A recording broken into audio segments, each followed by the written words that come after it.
I get that. It's like that moment of apprehension. Right? Your event is Same thing starting, happens with, I think it's and MailChimp. yes, MailChimp has a similar thing. And we are live. What is up, everybody? It is Sunday, the 18th of February. This is my last episode whilst I'm here in Georgia. And I think it's fitting that we are joined by the amazing Eric Rosenberg. Eric, how are you? I'm doing It's, great. it's And I too have late to a function. huge Georgia connection as well, but to the other Georgia. My grandpa was born in the state of Georgia. I've yet to go to the country of Georgia, but I look forward to doing so at some point in the future. That could be fun. I want to go to every country I haven't been to where they Right. don't want to kill me for going. Yeah, you'll be just fine here. You'd be amazed how much they idolize the West, right? The US, UK, Europe, that kind of thing. Because Same thing there's happens with hold on, oops, oof. There we are. Sorry, got a bit of feedback there. Because they're depending on who you ask, Georgia is either the very easternmost point of Europe or the very westernmost point of Asia. And Georgia are like, no, we're not Asia. We're with these guys. And they like try to it's group like in a with Europe. vortex. Yeah. However, Eric, would you like to give us some background to the wonderful viewers? Who are Sure. you? What do you do? Well, first off, thank you so much for having me. I'm excited to be here and hang out with you and talk tech today. As you mentioned, my name is Eric Rosenberg. My background is actually in personal finance. I'm a personal finance blogger, freelancer for a whole bunch of different finance and like fintech startup type companies. I'm also in that writing. I've done a little bit of tech writing. I'm a tech writer at a site called Living on the Cheap, and I am a tech hobbyist and addict in a lot of ways. I Aren't we all? started I know it's like I got my first computer when I was 10, I think, going way back. And in the years since I remember it was a 2.1 gig hard drive, and I thought it was so big. It's actually 1.6, and there was a hard drive failure, and they sent me a replacement. They didn't make 1.6 anymore, but say my 2.1 gig hard drive was my first hard drive.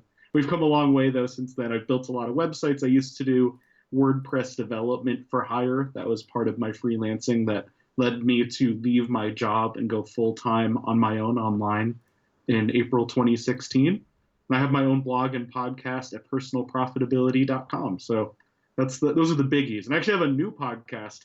I can't forget to mention my new one. Ooh, don't It's forget called the new Oh one. No We Didn't. And it is with a co-host. She is amazing. Her name's Whitney Hansen, and we talk about everything that Americans are taught is not polite to talk about. Oh, So that is whatever you would perfect. talk to your grandma about, the big taboos like money, religion, politics, the things that ruin a good holiday dinner, that's what we talk about. Would you be able to say that? I need to note this down. I need to. This sounds like a podcast I should listen to. And she's hilarious and awesome. Her own podcast also is a personal finance one called The Money Nerds. But Right. when we get together, it's fun because she is in Idaho. She is a conservative leaning person politically, and I'm down here in Southern California, and I fit very well with the California liberals. So every once in a while we have some disagreements, but we always it always ends up being hilarious. Like that, I That's think wonderful. at the end of the day, it's more fun to find the things that we have in common than the things we don't. Because the things we don't are like really fringe things. In this country, it's like, abortion and guns and like, so just because you support one political party that thinks this about guns means you should also think this about abortion and this about Right. taxes and this about social. Like that's crazy. So that's the kind of stuff we talk about. We have a lot of fun doing it. Awesome. So go check those out. There is a link to your website and your Twitter in the show notes, as well as in the Awesome. description of this video. So do check those out. We'll talk about that more later. However, it has been an interesting week for Facebook, for lack of a better phrase. They have had, but it's not been uneventful. Let me put it that way. It is. Well, when your company is attacked for allowing election meddling and Um, I think we're back. I'm gonna give it a second just to make sure. If we are back, apologies for that. This is a few weeks ago, my PC just randomly cut out mid-podcast, and it's done it again. Um, Interestingly, On both Snappy-Tech. on right. And the crazy part is, but it's only ever done it twice, and both times it's been during the podcast. And I'm like, thanks, computer, for hating me. I believe we are back. We'll find out. I'm sure. YouTube is like, we're getting your up feed. So I guess we're back. Luckily, we record these in FLV, which means that if the computer does cut out, we don't lose the recordings. So if anything is missing from the YouTube live stream, that shouldn't be an issue. There will be a full version of this uploaded tomorrow should there be any major gaps. However, we should be fine. And we were just discussing Facebook's interesting week.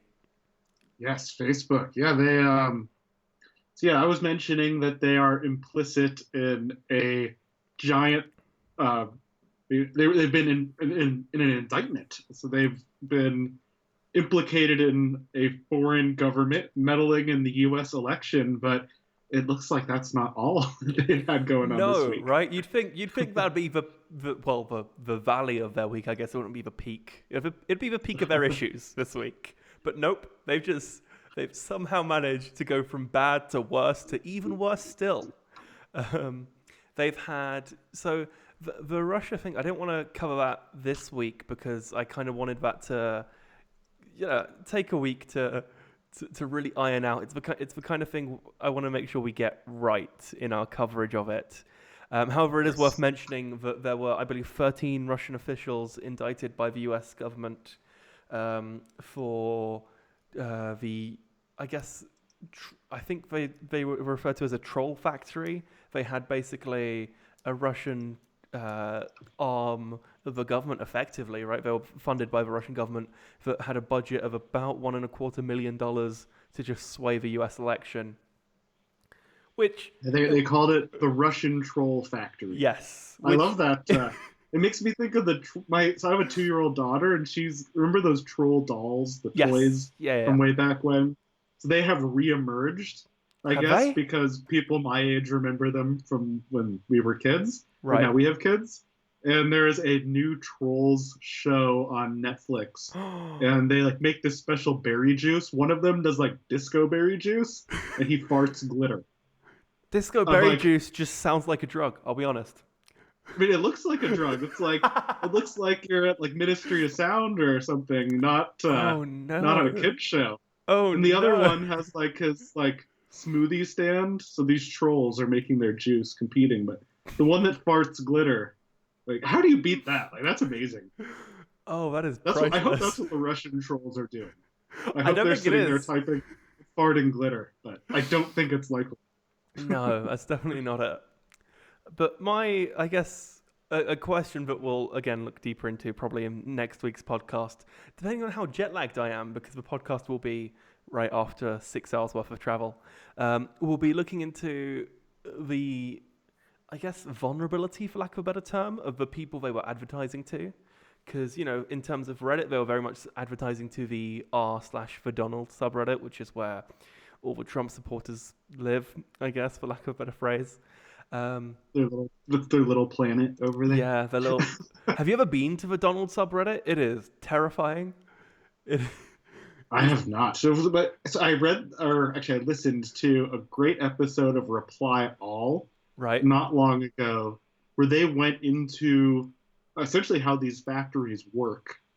Their focus was in Mexico specifically, and it started because if I'm remembering it all right, a female reporter from an American was harassed on the street, and by following the trail of who harassed her, because there were businesses that had videos around, and she got copies of the videos, and she's like, who's this guy? And she found the guy, and it led up the chain to the Mexican opposition party at that point in time, who had been paying people to go on Twitter and tweet about things, and they try to essentially manipulate the trending topics. Right. So if there's a trending topic that's really good for their opponent, who was then president, I think, Vicente Fox, and anytime anything good was about him on Twitter, they would do those stupid trending things like, why my bay is awesome, but in Spanish,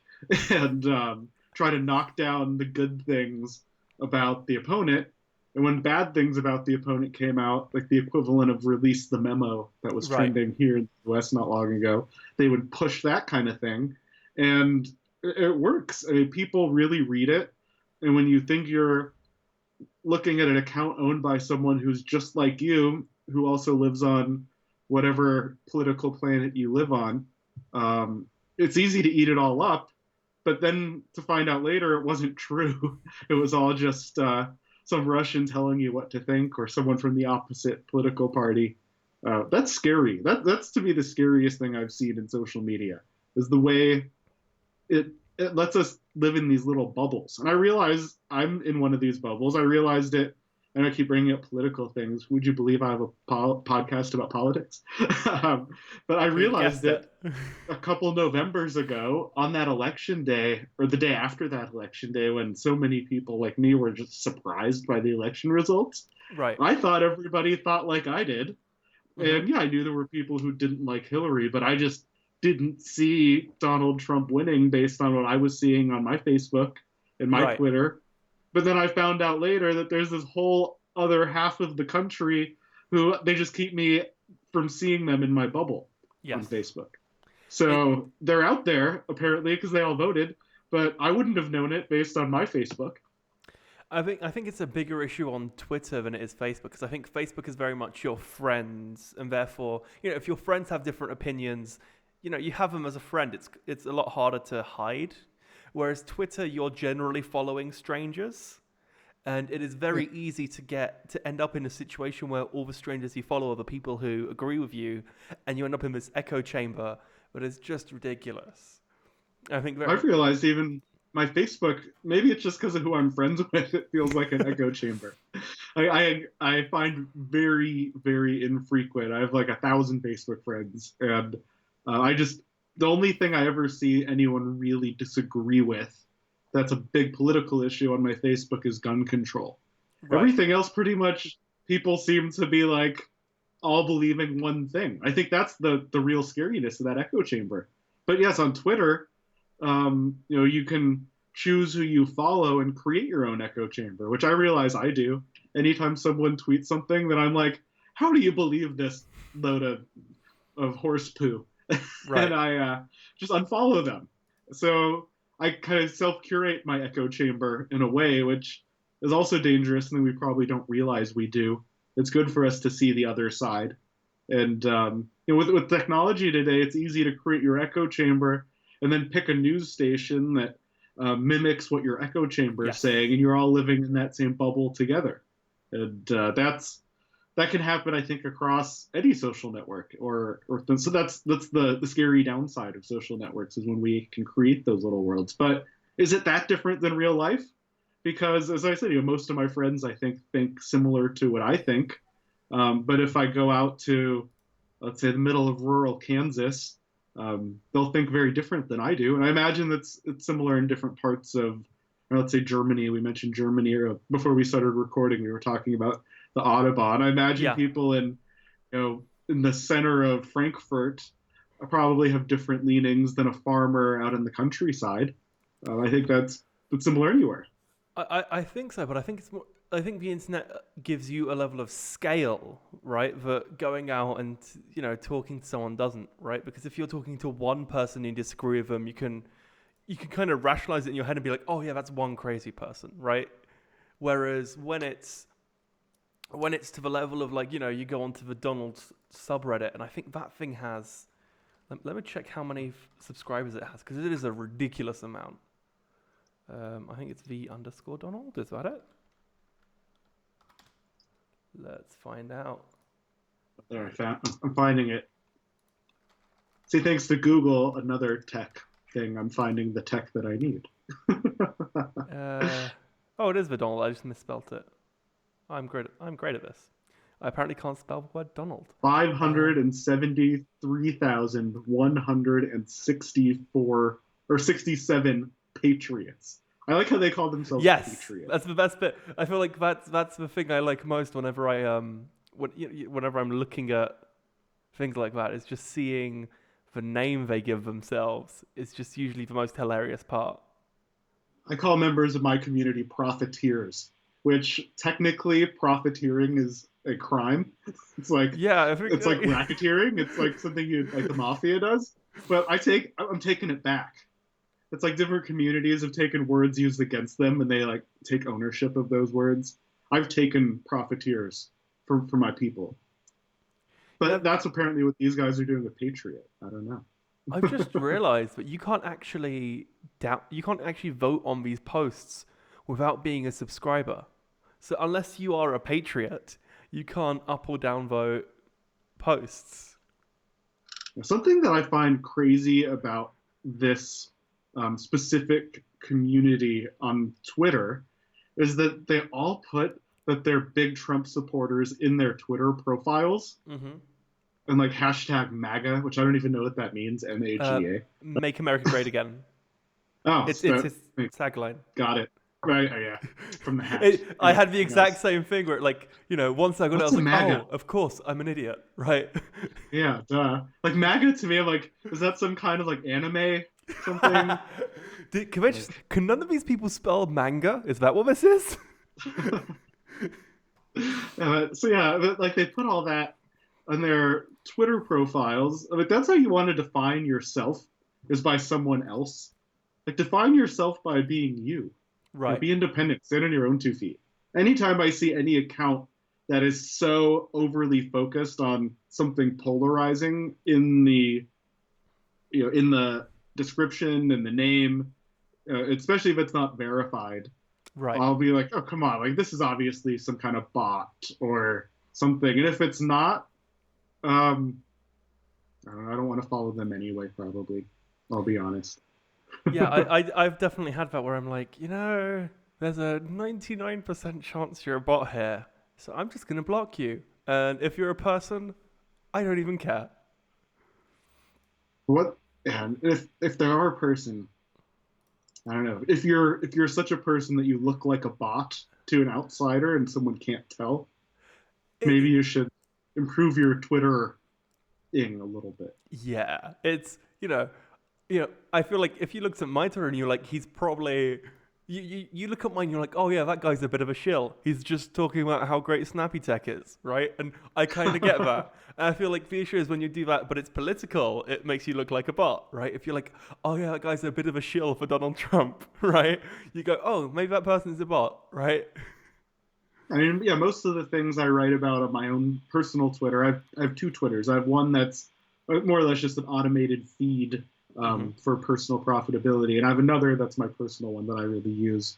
And that one, I'd say once every day or 2, there's something political I'll drop in often. But I say that's because these topics are too important to me to ignore. Right. But that's not the focus of my account. That's like something I say as a smaller portion of what I write. Sometimes it's sharing previous posts I think are useful. Sometimes it's sharing articles and podcasts from other people I think are good. Sometimes it's sharing experiences like this. There's so many other things out there to define ourselves by than something so divisive and bot-like. Yeah, and there's also a difference between defining yourself as whatever and just being like, oh, by the way, I also like this, right? And the fact they make it so front and center is what makes it so bot-like. Yeah. Like, don't act like a bot. And don't eat up what the bots are telling you. And the world will just be a better place. Think for yourself, everyone, on both sides of any issue. Think for yourself, please. Yeah, it's crazy how even something like net neutrality is very much along partisan lines. And it's like, no. And that I can't understand because there's something that everyone should want. Yeah, like, we were talking before we started recording today a little bit about net neutrality. I have a background in this area, and I can not figure out any possible benefit to net neutrality for anybody unless you either work at a large telecom company or own stock in a large telecom company, which is a very small percentage of people. And Everybody else, net neutrality is a good thing. right. 100%. And to circle this back to our second Facebook-related topic, being that they released a VPN service that you really shouldn't use for any reason ever, considering, they're being fined by Belgium for breaking privacy laws. Now, I thought that was interesting.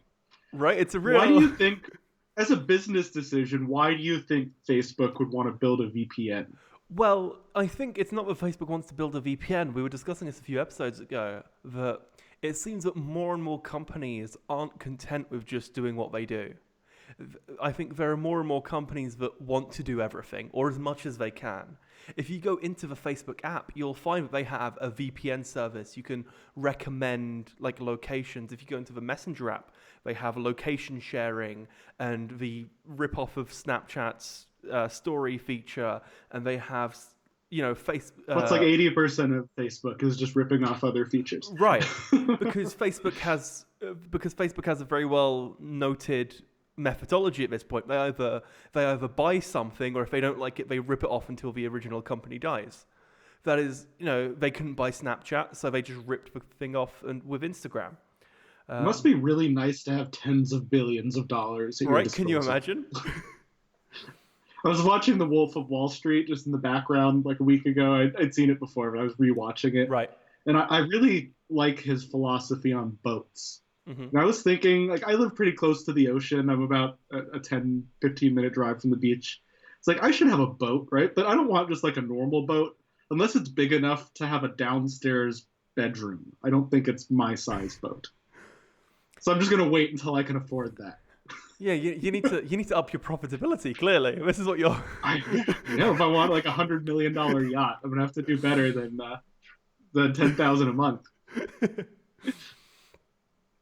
But I think what I think's interesting about this VPN thing is I don't know what they're trying to sell or how it would get into their business in any way. So I have a VPN I've used for a couple of years. I have an unlimited connection for one computer through VPN Unlimited. I got it on a deal a couple years ago.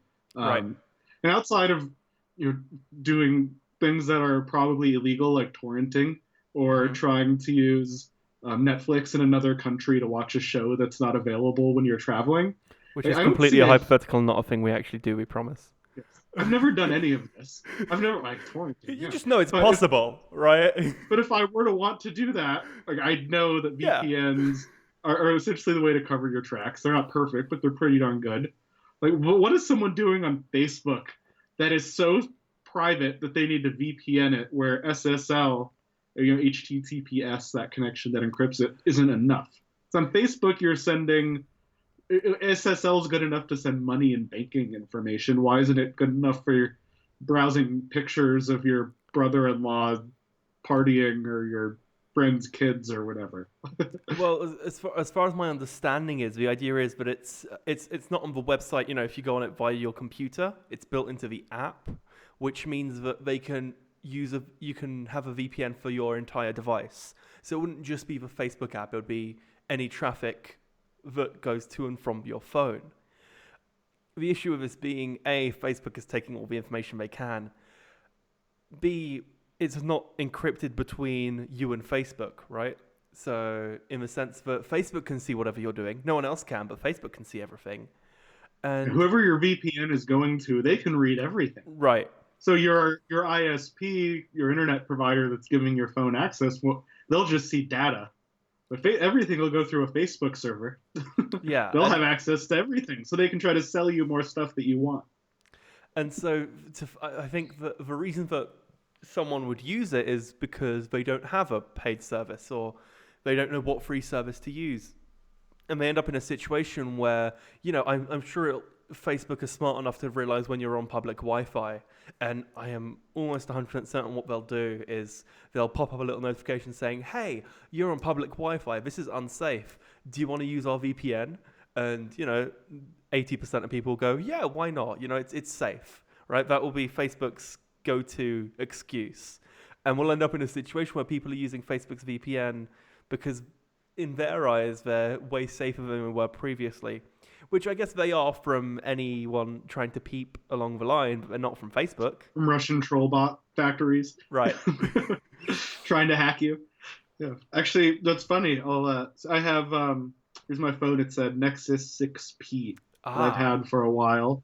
And I have Google's Project Fi phone service. Right. And they actually have that exact feature built in where if I'm somewhere with free public Wi-Fi, it will just turn on a VPN.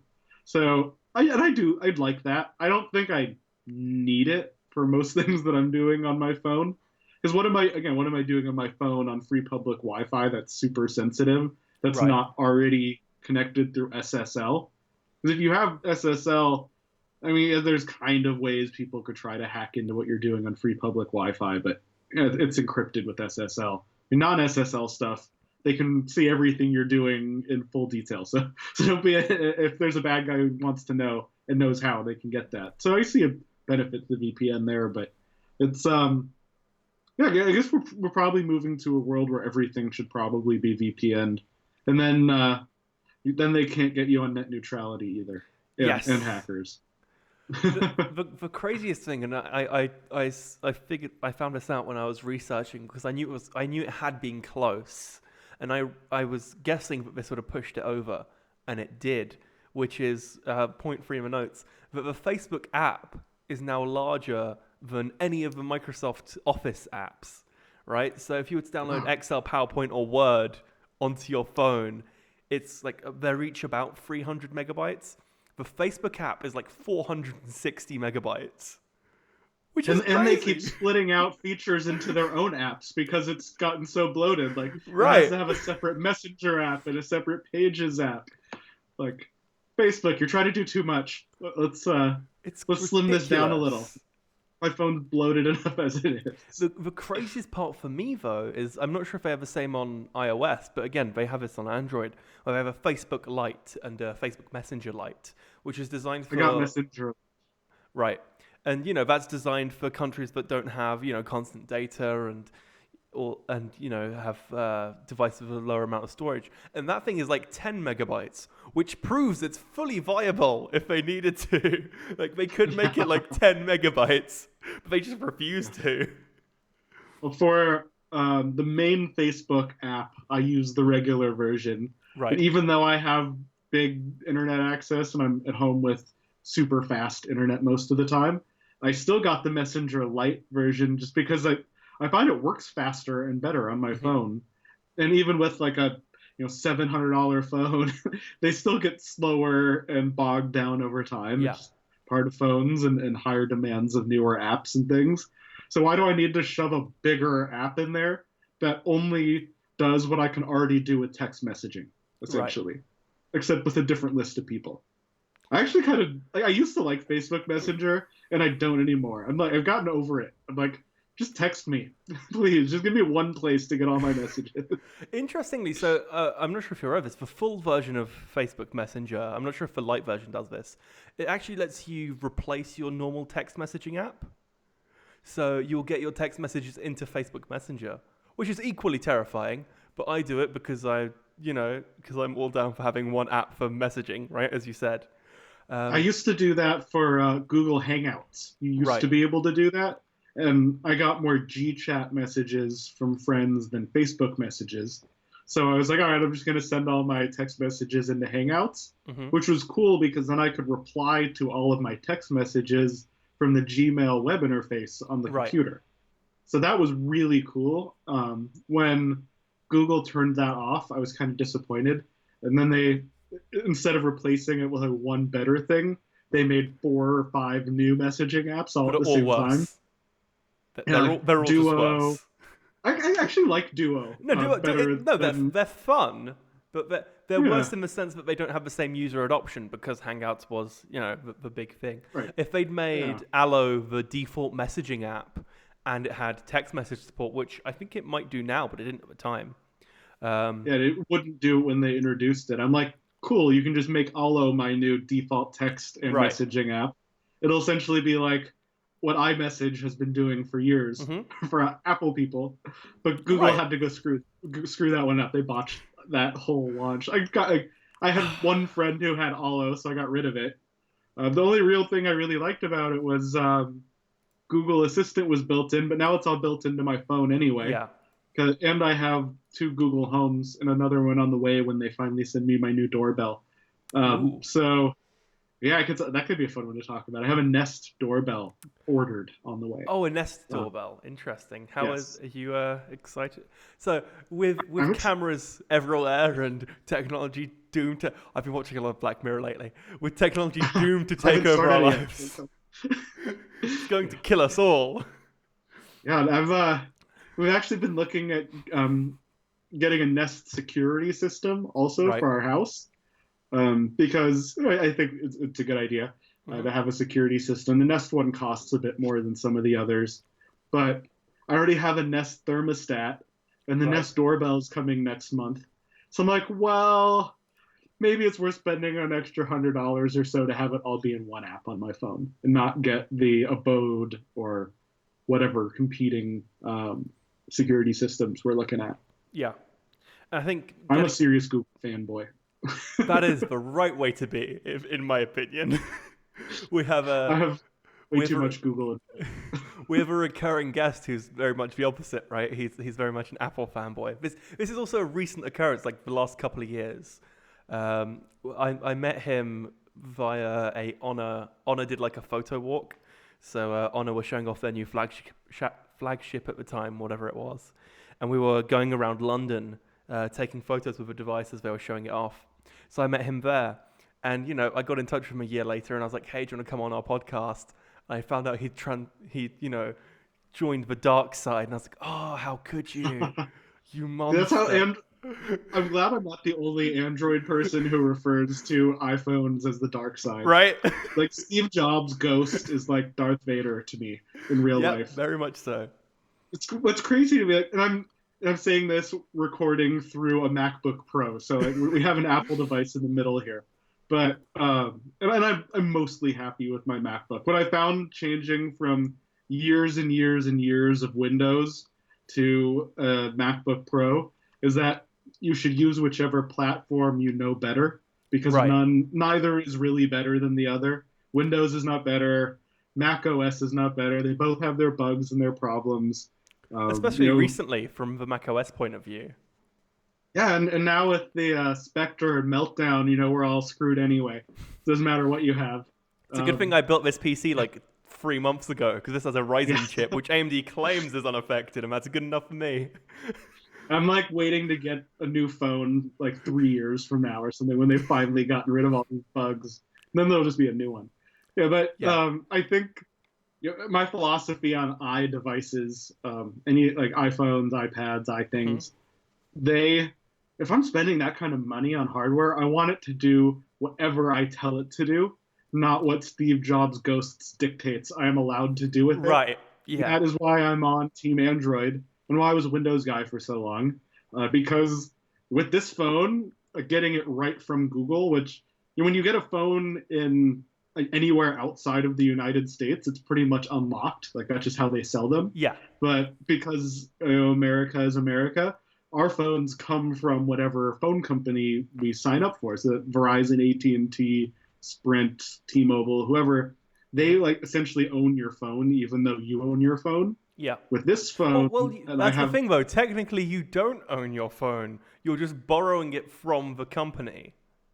For $30 a month, or You're whatever, right. Until it's not worth anything anymore, and then you can keep it. Yeah. Yeah, but so this phone I bought from Google, not from a phone company, given Google is my phone service. Mm-hmm. And my wife has the Nexus 5X, but with these, like we can do whatever we want with these. Like I talked to my dad who has Samsung Galaxies. Right. And he's mostly happy with them. But that's what you got there? Yeah. Mine's kind of. Oh, hang on. Looks like it's had a little love. Oh, it's more than a little. I'll tell you that for sure. I just got a new screen like 3 weeks ago on my phone. Well, I cracked this just before coming to Georgia. It landed face first on some concrete. I only got the case after I broke the phone, because that's the kind of guy I am. And high five. We broke our phones within like a week or two the same way. Yeah, I was although I was on a pogo stick. Oh, I feel like there's a story here that I need to hear. Go on. Uh, I've as a kid, I got really good on a pogo stick, Hmm. and then I kind of grew out of it, as you do when you gain weight when you grow, and your old pogo stick is made for a 70-pound person, and you're like 100 and something pound person, doesn't work Right. anymore. So I have been wanting a new pogo stick for a while, and finally got one for my birthday 2-3 weeks ago, Right. and was out in the backyard jumping on my brand new pogo stick, showing it off to my little 2-year-old, who thought it was the funniest thing in the world. And my phone flew out of my pocket, landed face Ooh. down on the concrete. That is almost how I shattered my first ever phone. But the first time I shattered a phone, I was actually using a skipping rope. Because There we go. I was, like 16, 17 at the time. And my dad was like being my dad, right? So my sister had been skipping on it, and she's like 4 years younger than me. And my dad was like, I think it'd be funny if we try and get George to skip. So he hands me the rope, and I have my phone in my pocket. I do like 2 jumps, and it goes right face first into the ground. Ugh. Yeah, and I've had I always use the cheap $2 made in China rubber phone cases, Mm-hmm. Yeah. because if you land on them almost any direction, they're fine, except for one way, and that is how it landed. But they're also a lot thinner and less obtrusive. Like, you can get those OtterBox cases, which I love because the company's headquartered in Colorado, where I grew up. Right. But otherwise, I'm like, it's a $30, $40, $50 phone case that makes my phone twice the size and adds like a pound in my pocket, versus this little flimsy nothing case. It was like $1.97 with prime shipping, and Arrive the next day, it's perfect, except when you're on a pogo stick. Yeah. I have to ask, have you had any issues with the battery in your phone? I actually got a new battery after owning it for a little over a year, I'd Right. say. And that was because it was draining really quickly. I think that was partially a version issue. Partially, I am such a horrible phone addict that I just beat the hell out of my battery over a year. They're looking at it like, he's literally on Facebook 24/7. There's nothing we can do here. You'd think I'm on Twitter so much you'd think I'm president of the United States, having executive time. Ooh. Yeah, no, but yeah, so I'm always on my phone. Like, I read a lot. I don't do a lot of video stuff. It's podcasts and reading, Right. texting. They're the 2 biggest things. But I probably cycle my battery like 3 or 4 times more than the average person who uses a phone, who Right. has better things to do than use a phone. So, There are better things than using a phone? You're telling me people go outside? That's what my wife tells me. Like, what did we do before we had these phones? You know what? Georgia is prone to power outages, right? And the biggest issue with a power outage, as far as my grandparents are concerned, because I'm with my grandparents whilst I'm here, the biggest issue with power outages as far as they're concerned, well, my granddad doesn't really care. My grandmother, however, is like, oh no, that means we don't have internet. And it kind of takes me a minute to be like, I'm pretty sure you went 60 years of your life without internet. I'm sure you can manage for 2 hours. Like, well, do you want to hear the craziest "here's how I'm reliant on internet" story that really happened about 2 months ago? And this is not a funny one. This is actually crazy. The craziest things ever happened in my entire life. So we went to bed one night. You know how there's those stories about how California is always on fire. Mm-hmm. Like, it even makes there were if fires it makes there, the news out in Europe, in the summer, weren't there? Yeah. There were some major fires. There were just, quite recently. If I could take this camera and extend the cable 15 meters, right, and go through that window right there, yep. I could turn the camera and you'd see houses that burned down. Oh, wow. 6 within a block. So That's the crazy. day that happened, so we went to bed at about 10 p.m.-ish, which was actually a little late for us because it doesn't matter what time I go to bed. The 2-year-old will be up at like 5:30 in the morning. So right. I'm just trying to go to bed early so I get a good night's sleep. And at about 12:30, there was a loud knocking, which my daughter at that point was in this phase of waking up in the middle of the night, having trouble opening her door and then Right. coming and crawling into our bed. Whereas now she's in a phase where she just comes and crawls into our bed without waking us. So we wake up with like feet on our faces or something, like a butt on your pillow. Uh, but that's having a 2-year-old. But it doesn't matter. That's irrelevant to this story.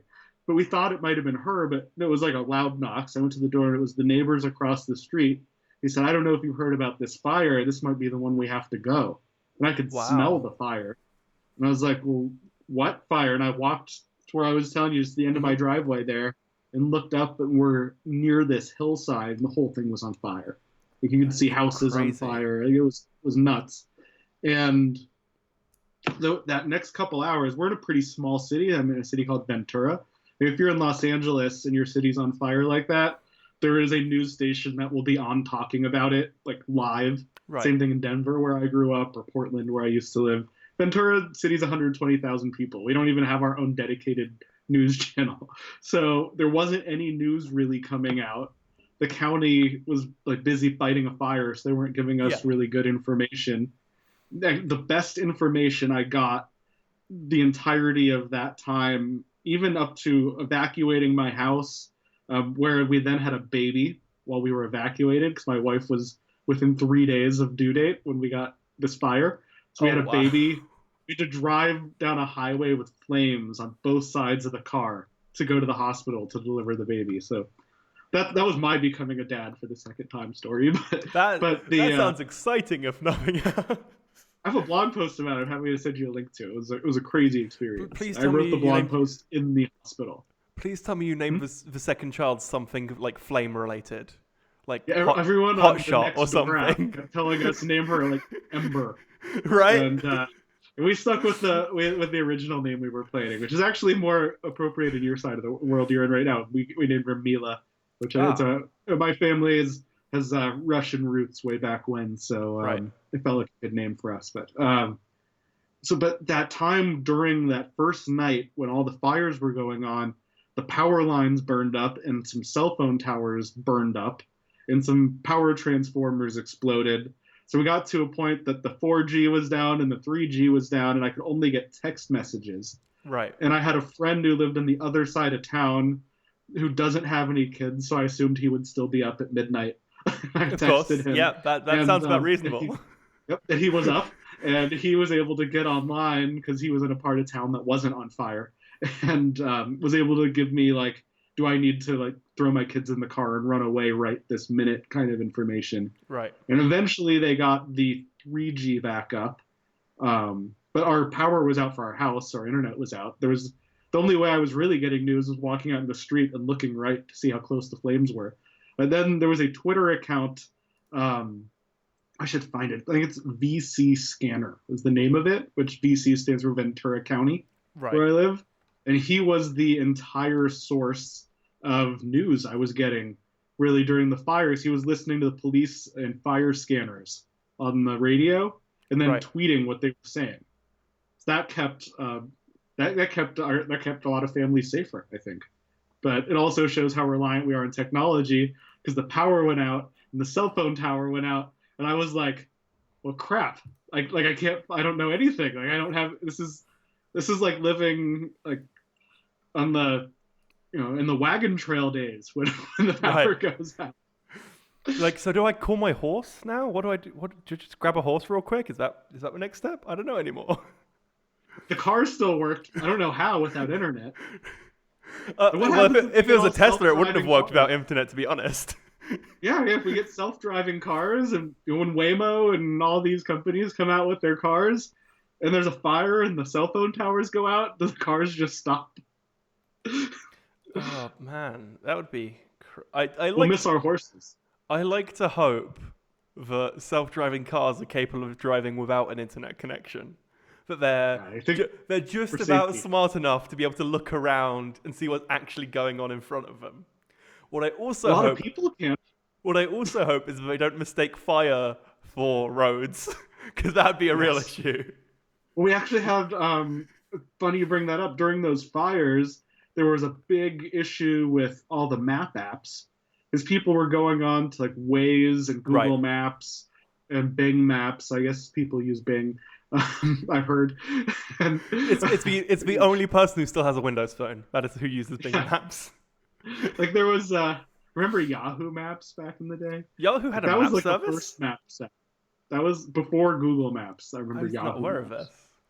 I think it was Yahoo, or MapQuest. That was it. That was the original Oh no, MapQuest. Yahoo had maps, or It's still do by the MapQuest sounds and of then it. Yahoo and then Google. Yeah, That was my it's and technically now still Waze. running. That Waze, like it's smart based on how other people are driving. It can Hmm. tell you where to go, where not to go, and it was sending people Oh into the fire on no! closed highways, putting people in these like the Highway 405, Ooh. which you've ever seen any movie ever. You've probably heard of 405 in Hmm. Los Angeles. It's massive freeway. Like in the movie Volcano, I think fire shot out of it or something. Like it was literally like on fire on both sides next to like the Getty Museum and the Skirball Museum. And millions of people use that as like a main artery to drive through the city. And the GPS was like, all right, go this way, but it was closed and on fire. So it was like pointing people into traffic jams. My parents actually flew in during that to meet their new granddaughter, Right. and I told them whatever Waze tells you, take Highway 1 around Malibu.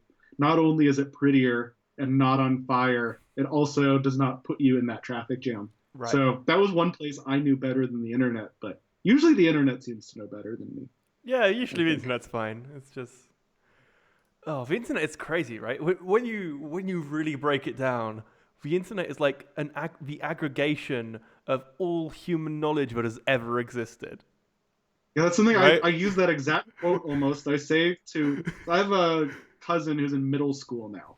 And I Right. remember when she was born, I had my first smartphone, which that's crazy to think about.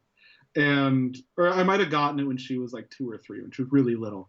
But I said to my parents one day, I said, it's amazing that these kids that are born now will grow up never having known a time the entire knowledge of humanity was not accessible in their pocket Right. on demand.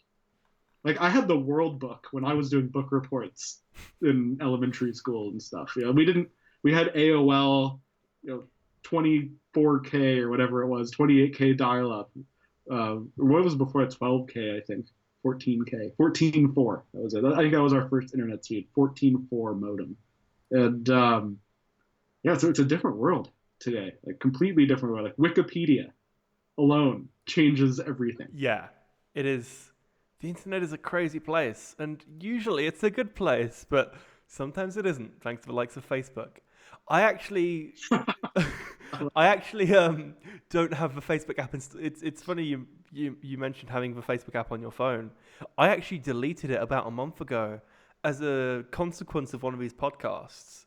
We'd been And how did talking. you? I did that once for a few months. How did you feel? How do you feel without it? I feel. You know what? I didn't use Facebook much anyway, or I don't use Facebook much anyway, I should say. And it was more of a, what I'd go into like check notifications every now and again, but that was literally 100% my usage of Facebook, and it still is. And so I'll log into it like via the web browser, but it's now half a gigabyte that I've got back on my phone. I'll I install. had. Have you ever seen the app Rescue Time?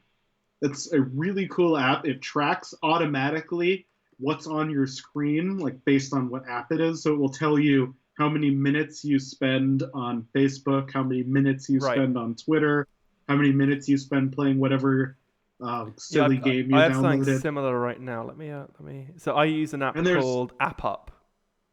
It's just so again there just logs same idea usage. sounds like. Yeah, so what's cool about this, there's both a desktop version and a phone version that talk Right. to each other. So I know how much time I waste in different apps and websites. Like it'll aggregate my Twitter usage. Yeah, There you go. today's been a quiet day on my phone. I haven't done much. I've only watched 2 hours of YouTube. That's Only 2 hours only of that is, YouTube. that is legitimately a quiet day.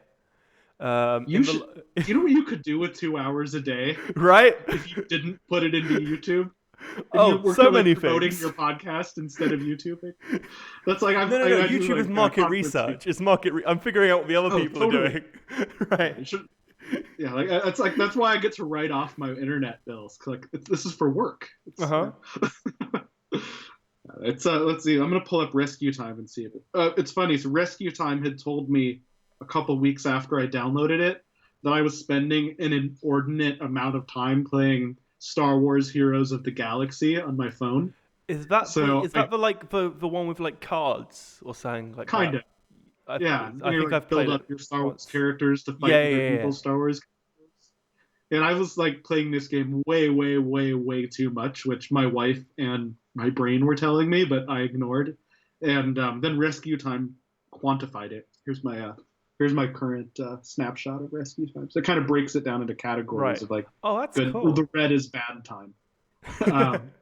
That's social networking. Not even 50%. That doesn't even entertainment count. and shopping. Yeah, I've spent Reference and learning is number one for me. I've spent 21 hours between YouTube and Reddit in the month of February. Let's see, in the last 30 days.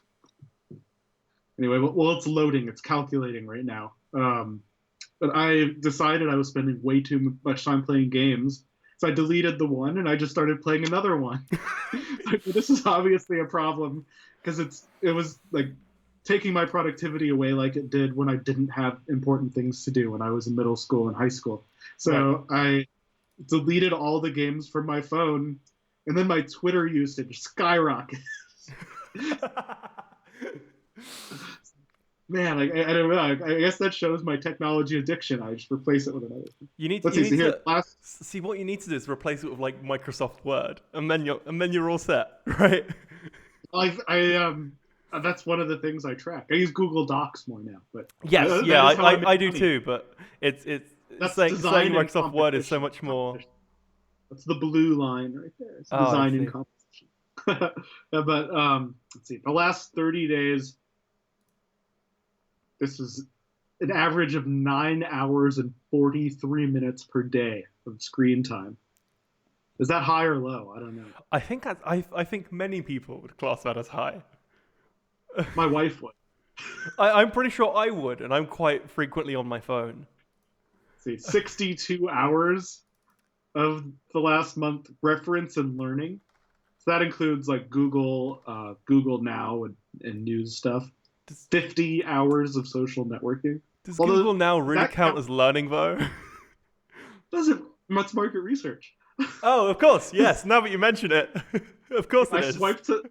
It's cool how it customizes your feed. So it does give me topics about personal finance, entrepreneurship, technology, things that I write about. So I do count that. It's a gray area. It's not red. Yeah, no, or definitely. blue. That's the gray bar if you see on the thing on the bottom.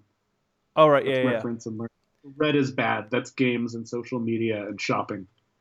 Right, but awesome. But I realized like I have a really long timer set on my phone. Right. And I just have it on a lot during the day. Even if you just kind of leave it, it will. Yeah, it's like I might have Twitter open and look away, and I think it'll count like 10 minutes of me using Twitter. Right. So my phone's just sitting there plugged in with Twitter on, and I'm not really tweeting or reading tweets or doing anything tweet related. And if I read an article someone linked to in Twitter and it opens in the Twitter app, I think that counts as Twitter time. Yes. So I could be reading the most brilliant educational article ever on personal finance, but here it'll show up as social networking time. So I try to give myself a little slack. But having that app, I don't have any excuse to say I don't know how much time I'm playing games or doing other things on my phone. And that does keep me more productive, I think. Yeah, it's something I installed actually right at the start of February, right? So in this case, I installed the app for February 8th. And I've had a very similar feeling of like, oh, so this is how much time I use. Oops. The moment you're aware of it, you're like, maybe I shouldn't be doing that. Yeah, self-awareness is is an amazing thing. So I've actually just signed up for. Luckily, I use what's what I'm looking for. Luckily, I use LastPass, and that sort of autofills everything. I could not live without LastPass. Right. I mean, it is crazy. The people that do, I'm like, how do you do this? Well, I know exactly how. They use the same unsecure password on every single website. Well, yeah. And what I did, I never really realized how bad it was. Like, people out there, it's easy to find good password guidelines. Like, everyone knows your password shouldn't be like God123, Right. or something like that, or like sex654. Like, it makes me think of in the movie Spaceballs when he's like, the combination to the air vault is 1, 2, 3, 4, 5. He's like, oh no, that's the combination of my luggage. like, like we've known this since the 80s about bad security and stuff. But when I did my web design freelancing, I would have to get passwords from people for their web domain accounts and hosting accounts and Right. WordPress sites and things like that. And I was blown away by how many use the same passwords and bad passwords. Like, it's really, really easy with LastPass or Dashlane or whatever your preferred password manager is. I'm a LastPass guy. I know that the super, super security conspiracy theorists out there say there's some downsides of LastPass because your passwords are being stored in a cloud server. But it is so encrypted.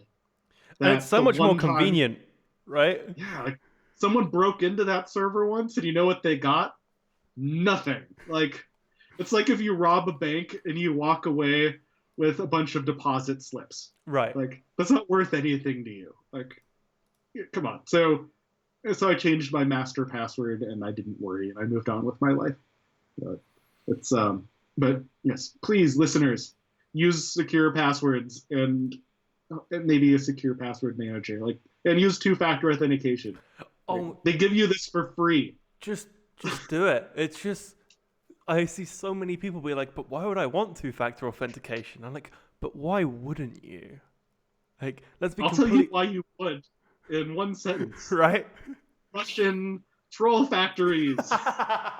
That is the answer to everything from now on. Whenever someone asks me anything technical that I'm not willing to get into, I'm just going to be like, oh yeah, those are personally targeted by the Russian troll factories.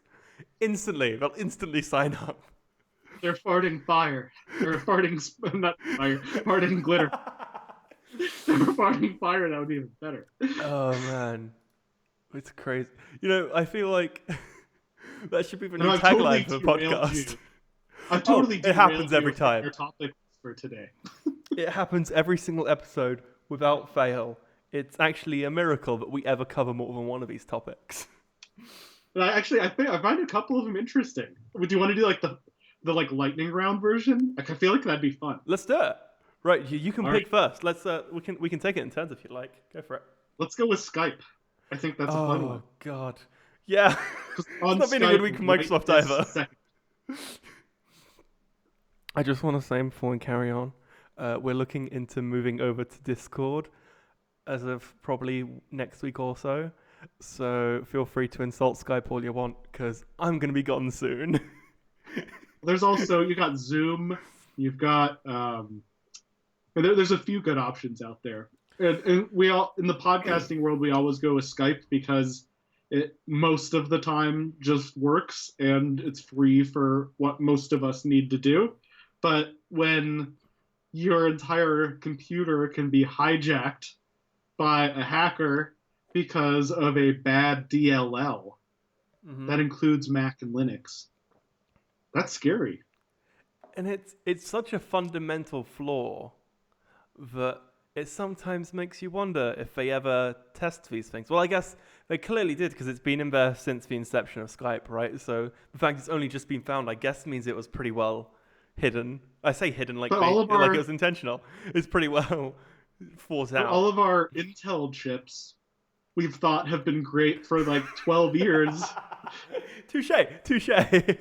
Little did we know that someone had, like, it sounds like a Bond villain. Spectre and Meltdown. Well, Spectre is one of the Bond films. Right. That's why it feels like it sounds like a Bond villain, because it's literally the name of a James Bond movie. But, yeah, so this security thing in Skype, it seems crazy to me. But what was craziest to me, not craziest to me, what part of the craziness is that it's such a bad problem that they're going to rewrite the entirety of Skype rather than just like fix the bug. Right. That means it's a really big bug. Like Yes. really, really, really big. So I'm not a security expert. I tried to get a security expert to explain it to me, and I know it 0% better than I did before. However, I will try and explain it. Essentially, what's going on here is that when Skype goes to update, its updater process at some point calls a DLL to get some information, and it also writes a DLL for itself later down the line. The issue being, if you exploit that process, you can get system privilege, which is like administrator privilege, but one step higher. So they can do whatever they want with zero limits. So it's terrifying. It's like they got sudo. Yeah, that is literally it. It is sudo for Linux, or sudo for Windows, I should say. It is. I love crazy. I've seen some T-shirts. Actually, it wasn't a T-shirt. It was a comic or something. This guy was like, "Hey, make me a sandwich," to his wife, and she wouldn't. And he said, "Sudo, make me a sandwich," and she was like, "Okay."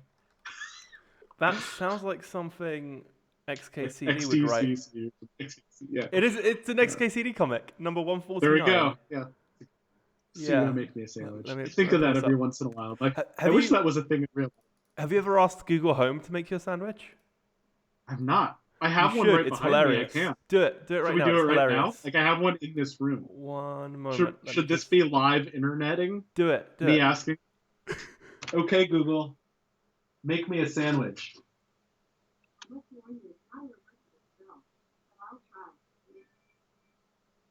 Did you hear that? There we are. It said it's not a reversible spell, but I'll try. And then there was a chime, and it said sandwich. Yeah, that is in my opinion like the sassiest, best reply that Google Home can give to that. One of the good ones is ask both Alexa and Google Home Star Wars or Star Trek. I've not tried that. Hang on, let me grab my phone. And asking the meaning of life is another good one. Yes, of course, which we all know the answer is 42. Of course.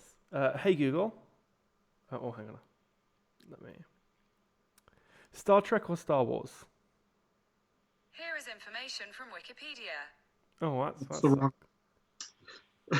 That sucks. Which is better, maybe? I forgot. There's this way. Hey Google. Which is better, Star Trek or Star Wars? Here are some results from the web. They've become they've become politically correct. Yeah, it used to tell me like Captain Picard flying the Millennium Falcon or something. It's like that was awesome. If you something that I find really fun is asking Cortana for opinions on other digital assistants. What does she think of Siri? She thinks of the one for Siri was hilarious. I can't remember it at this moment, but they were always so ridiculous. I liked there's I don't know if they're still in there. There were some funny Easter eggs in Google Maps, like ask for directions from Los Angeles to Hawaii. It's like go to Port of Los Angeles, get on a jet ski, go 1,000 miles west. Like that is so cool. Like directions to Japan, like get in a canoe. Like, I hope no one tried to canoe across the Pacific Ocean. Someone probably did, let's be honest. Right, so this is I've pulled up the XKCD comic for the viewers to see. It's actually an old one. It's number 149. For context, we now have, how many do we have now? 1,956. So it was one of the first. So let's see what Cortana does when we ask it for its opinion on Siri real quick. You won't be able to hear it, but the viewers will. I'll relay it over to you. I'll listen really closely. So, you know what? Actually, no, that wouldn't work. Right, so, what's your opinion on Siri? Oh, it doesn't do it anymore. Hey, Cortana. What do you think of Siri? I think it's cool that she's out there trying to make people's lives a little easier. Oh, my screen covers it, but she says, I think it's cool that she's out there trying to make people's lives a little easier. Oh, there's like a cycle of them, obviously, and one of them was like really sassy, and it was hilarious. What are your rules on inappropriate language on this show? They're okay as long as they're not overboard. Like, if, Okay, if I'll you're use one mid-sentence- bad word. So here's, and this is, I guess, useful for anyone listening as well. This is a serious story. It's what I find is sometimes you're in a situation where you're so like emotionally caught up in something that you can't help but swear, right? It happens. So I'd much rather people like be that emotional versions of themselves and genuinely like portray how they feel, as opposed to every 30 seconds being like, I haven't sworn yet, have I? And being, hyper on edge. Because that's happened. There are people who are like extremely make sure they don't swear, and then they're just boring to talk to. Well, having little kids, I just don't very often. Right. Like we use replacement words and things. So I just have gotten bad language out of my vocabulary in general. But this story happened before I had kids. Right. It was when Siri was new, and you could teach it to say your name. Mm-hmm. And I was on a road trip with my buddy. We were driving from Denver to Omaha to see Warren Buffett at the Berkshire Hathaway shareholder meeting. Oh, wow. And he went into a bathroom, and I took his phone, and I said, from now on, call me badass motherfucker. But I didn't tell my friend. And like he had just gotten this phone, so it was like this fun new toy for him. Right. And it probably took like 2 or 3 hours for it to come out the first time. And he's like saying something to Siri, and she's like, well, badass motherfucker. And I was like, yes. Did it bleep out the word fucker? Because I know it would now. So It said it. It said it. Ooh. Because like that's the first setting I turn off. Because the Google Home does it as well. Like by default, it censors expletives. Explicit? Right. So anything that's Expletive? expletive. I don't know what the word is. I think it's expletive, probably. But No, your country invented English. You should right? know better than me. I probably should, but oh well. It's the situation we're in now. But if you, if you swear to Siri or I should say, if you swear to Google Assistant, or if there's a result that includes swearing, it just beeps it out. That is the first setting I turn off the moment I like set up a new device. I'm like, nope, I want you to swear. There's this TV show called The Good Place. Oh, it is so good. Have you seen that? That show is so good. I love it so much. Like Kristen Bell, we just want to be our friend, my wife and I. Like, we just feel like her and Dax Shepard, her husband, would just like be good friends of ours. And they only live like 2 hours away. If you're listening, K-Bell, give me a ring. Definitely is, right? Let's be completely honest here. Of course. How couldn't she? In that show, I love how the F word becomes fork. Yeah. And my wife has adopted that a little bit. Whereas like I've kind of, like if I stub my toe, I just go like, ah, or something now. Because little kids parrot everything you say. Mm-hmm. My wife, she throws in fork and fudge and things. So, like, fork you. I love that. I wish it would do that instead of beeping it. That was my favorite part of, like, to talk about the good. We're sidetracking again, isn't this great? To talk about The Good Place real quick. This is what happens when I'm the guest on someone's show. It happens every week, and I don't dissuade it because it's just more fun this way. And this is a major spoiler for season 2, so just be aware of this. Oh, I can't listen then. Oh, have you not seen season 2? Seen season 1. Oh, okay. In that case, well, it doesn't matter. I've only seen what's on Netflix. We don't have TV at home. Because it's an ABC show, isn't it? Or one of those. We get it on one of the BCs. Yeah, because we got it. We get it week by week here, so we've seen all of season 2. And if I had a TV that had cable or an antenna, I could do that. But for streaming, we only really use Netflix. So. Oh, actually, you know what? I probably. No, I'll stay safe. I won't mention it. That's fine. You could torrent it. It's not that we do that, but if you wanted, if you wanted to, you could hypothetically use a VPN and torrent it. Use your Facebook VPN. And hypothetically, the URL would be in the description. The Pirate Bay.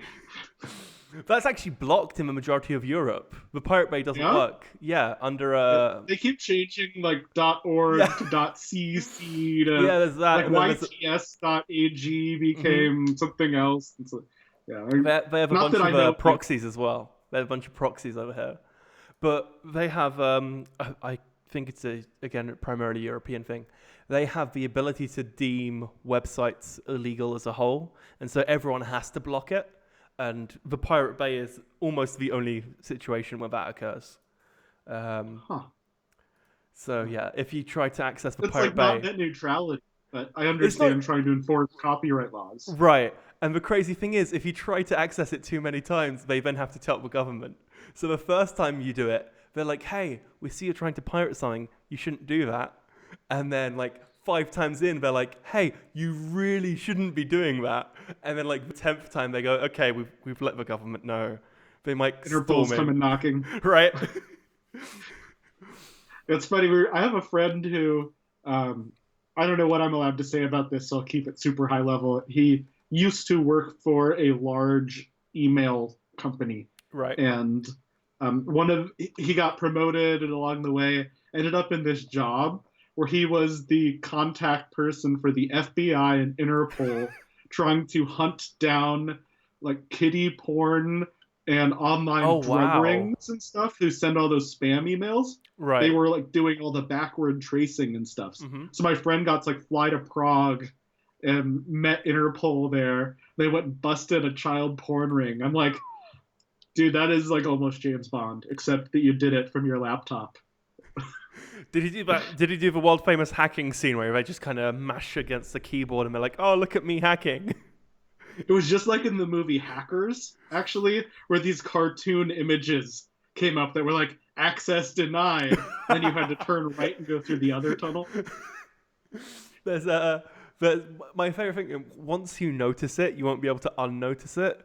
It's that every single like hacking thing that is a generic hacking thing but don't have like their own graphics are just using hackertyper.net. And once you notice it, you can't unnotice it, because the way hackertyper.net works is every time you click a button, it gives you like a random chunk of text. I think it's .net. I'm checking this out right now. Hackertyper? Yeah, hackertyper.net. So this is, let me pull it up so the audience can see it real quick. I see geektyper.com. Oh, Hackertyper Neo? No, so if you, let me send this to you down Skype. So this is going to mess up the camera real quick. Fixed it again. So I've sent you the... Cool. So you go here and you're greeted by what looks like a blank screen with, if you look up the top, you'll notice there's like a green flashing cursor. And then now the podcast is going to be missing this real quick. So let me just get a few lines down. And every time you tap a key, it adds a little bit more text. So if you mash the keyboard, you end up with something that looks like you're coding. If you press but it doesn't mean anything. So it does mean something. It's actually just a chunk of Linux, I believe, that just repeats, if I recall correctly. But it's a chunk of like Linux that does basically nothing, if I recall correctly. But yeah, if you press and hold it, it'll just go through it, and you'll figure out the point where it loops eventually. But yeah, this is what like the most generic things use. They just like, you make it look like you're typing, and then they're like, oh my god, they're hackers. It's crazy. It's like that. What's that scream? The Wilhelm scream. Have you heard of that? Yes, the Wilhelm scream. It's like that. It's like the Wilhelm for hackers. And then the way I used to make it look like I was hacking was if you open up command prompt and do color 02, which means the background stays black and the text color actually changes to green. And then I'd use the tree command, because that just gives you a list of all of the files on your device. It just gives you a structure chart of your hard drive. So like dir/p. Right. In the old C prompt days. Mm-hmm. So you type in tree, and to the uninitiated, now unfortunately my C drive is an SSD, and is practically empty, so you won't actually find anything. I don't think that's unfortunate. That sounds wonderful. I meant more from showing this off. Here we are. So I'm now doing my D drive, which is like an 8 terabyte hard drive that we use to store everything on. And you can see, like, it looks to the uninitiated person that someone's hacking something, because it's like going through line by line and just giving every file it finds. And if I just interrupt this by hitting... You could just download the Matrix screensaver. Oh, that is next level. That is not even like pretending you're doing something. That is just... Then just like walk away and your computer will start doing it. Oh, man. Computers to the uninitiated must be terrifying. I can only imagine. I was thinking, like, if you... They've done this in movies a couple times, but like if you were really to take someone like one of the smartest people of their time, like a Ben Franklin or a Alexander Hamilton, or go like way back even like Genghis Khan, like some of these like old leader people of the world, and plop them down in like modern Times Square, or even just put them in a room with a smartphone, Right. and just like show them what you can do. It's incredible. Like the things we can do today because of technology. Like I haven't bought the $900 vacuum, but there is a way I could say to my house, "Okay, vacuum," and Right. it will like do it. Like I can say, "Okay, Google, turn on the office light," and the light over my shoulder is about to turn on.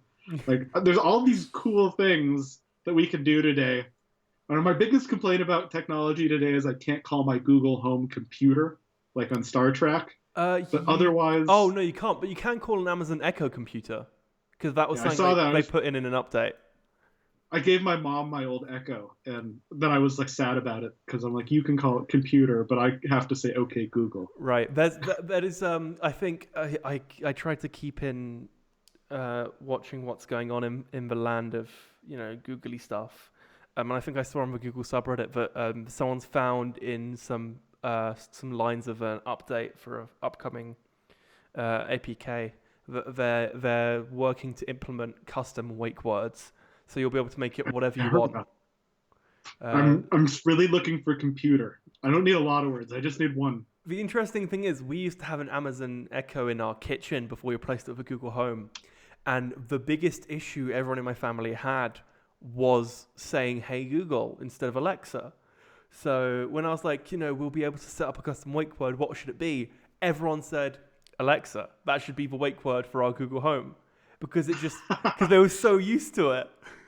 That is like Jeff Bezos, if he is listening to this, would be like shooting off fireworks on that comment. Oh yeah, because that's, when you think about it, that's their entire purpose, right? They really embed the phrase into your mind so that when Amazon next goes to unveil something that uses Alexa, it's so in your head that you just go, "Oh yeah, of course I'm gonna get that."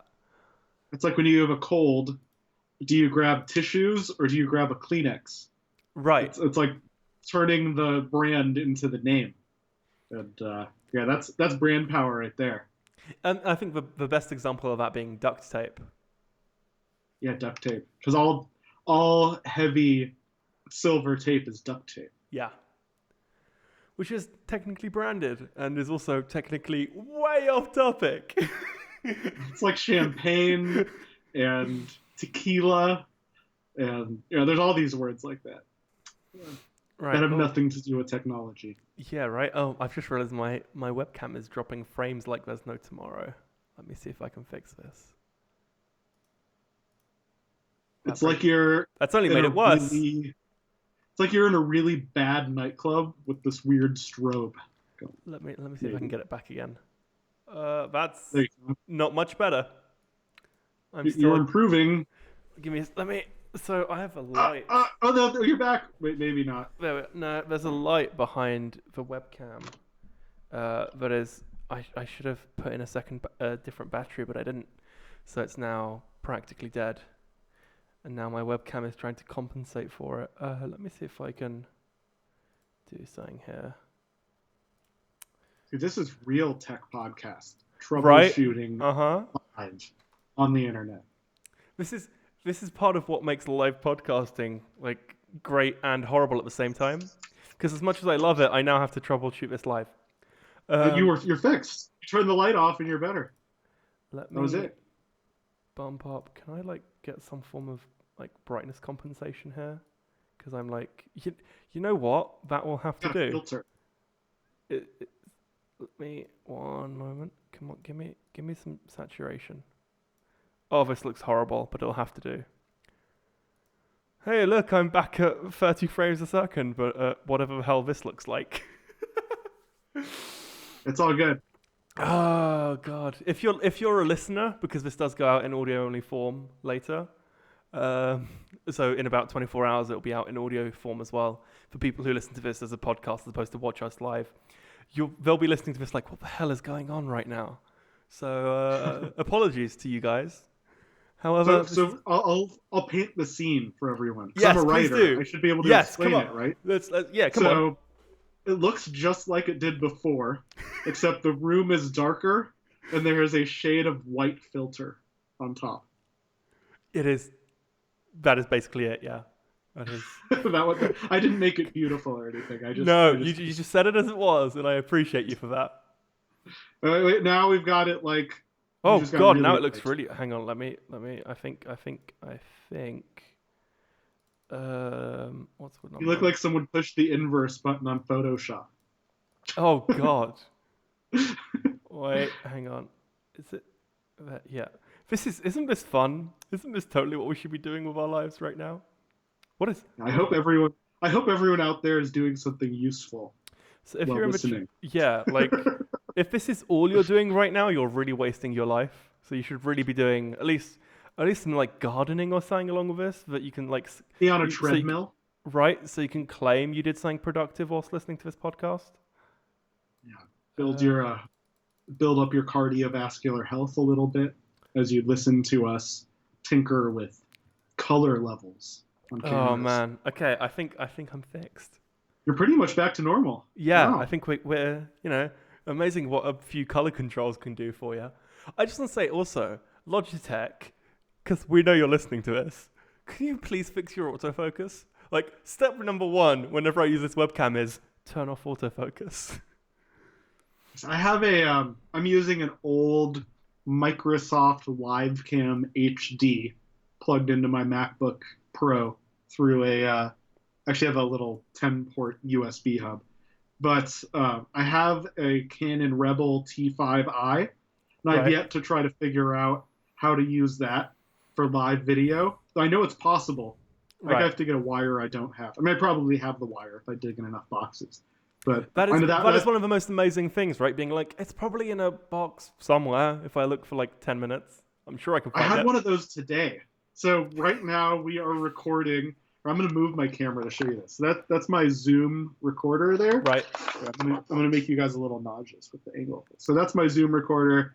I got it to make this fancy microphone work.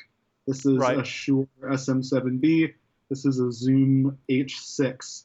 And the whole time I've been using it in USB mode. And I've had some weird issues with like feedback and looping and audio. It's like there's got to be a way to just plug it in like a speaker into the Zoom. So I have one audio in from the speaker, from my microphone, and one from the computer. That way I could do audio from the computer into the podcast. I was like, there's got to be a wire I have for this somewhere. And I am an occasional nightclub DJ in a past life.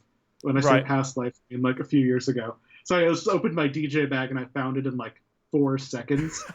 Like, wow, I've been complaining about this for 2 months. Oh, wow. And I could have fixed it in 4 seconds by walking into my closet and opening a bag. I haven't tried it yet, but it's plugged in. It looks cool. That's what matters. As long as it looks cool, I think I think it's safe The to more say. wires that come out of my audio recorder, the more professional I look like. I mean, I just need to plug 2 or 3 more in. I might as well be This American Life. You know Just call what? me Ira. We occasionally film videos for other people because the podcast is all well and good, but we also have a production side where we do like adverts and stuff like that. The amount of clients we've lost, and you know what? I'm kind of glad we lost them because they're not the kind of clients I personally would want. Where they we'll be doing something, or we'll show them our portfolio or whatever, and they really love it, and then they go, "But do you use Red cameras?" And we go, "No, we use Canon, whatever's," and they're like, "Oh, yeah, I really want someone who uses a Red camera," and we're like, "What?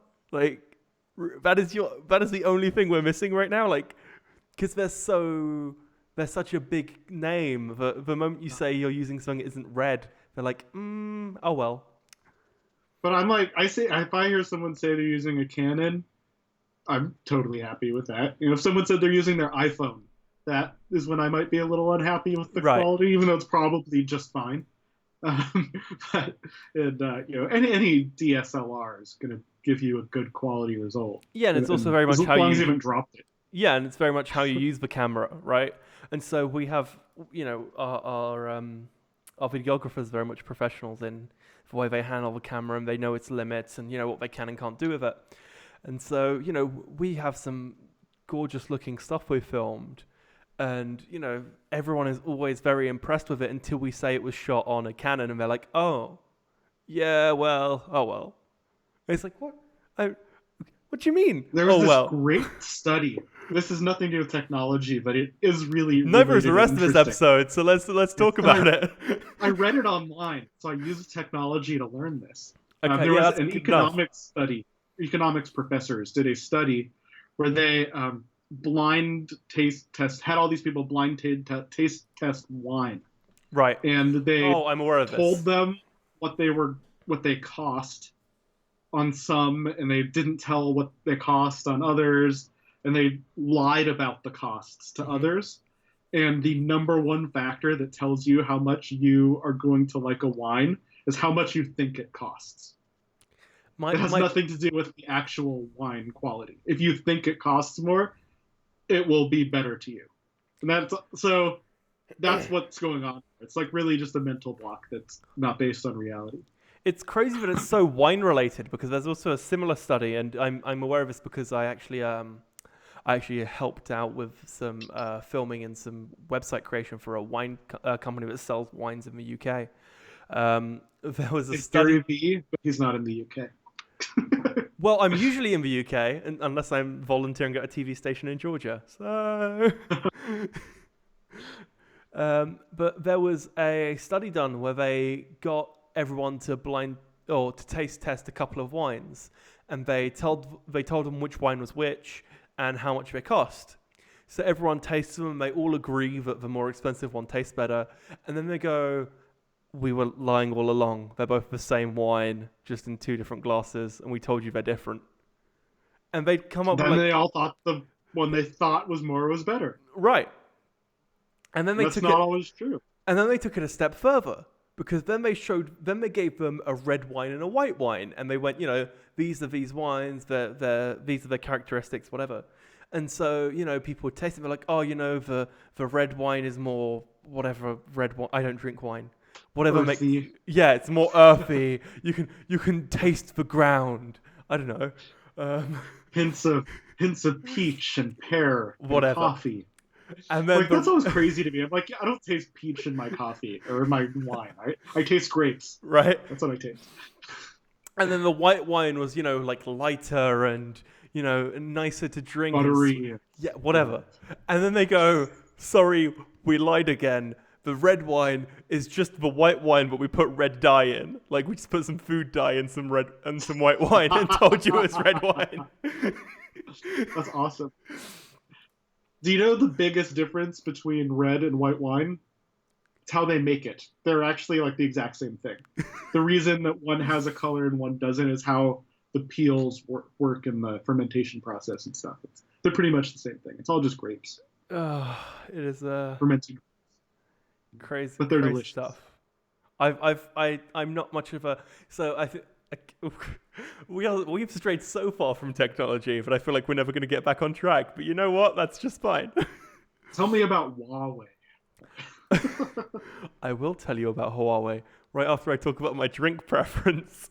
I can't drink beer or wine because the way I like to say it is I like my alcohol to not taste like alcohol. So I drink like cocktails and cider, and like my genuine go-to line when I'm in like a bar that I'm not been to before is give me the most feminine drink you have, because it will be something with like a flower in or that is extremely fruity, and that's just the kind of drinks I like.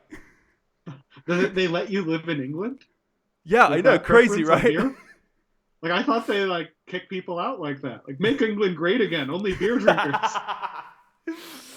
Oh man, only if you drink Guinness. What does the Queen drink? That's what I want. Oh, it's probably some form of wine. Maybe mimosas. I don't know. Something prohibitively expensive, I'm sure. Mimosas aren't that expensive. No, I meant in general. I guess it depends. If you pour Cristal into your mimosa versus $2 brute from the bottom of the liquor store. Mm-hmm. £2, sorry. £2 brute. I've been in Georgia for the last 3 months, and I've become so like desensitized about it at this point, where someone says because they have their own currency here, but everything is compared to the dollar. So you can go into any store and either pay in the local currency or in dollars. And that in itself is crazy to me, right? There are two countries that are not the United States that their official currency is the U.S. dollar. I remember that from back in international business, and I'm curious what countries they are. Yeah, that sounds like those countries need to up their game. Like, make your own money. Come on. Yeah, you can do it. It's not that hard. Like, come on, like you can make Bitcoin. I feel like what's happened there is they've smuggled in some US dollars and then gone, quick, make this the currency of choice. It's Ecuador is the one I was thinking of, and El Salvador, right, and Zimbabwe. Oh wow! Also, huh.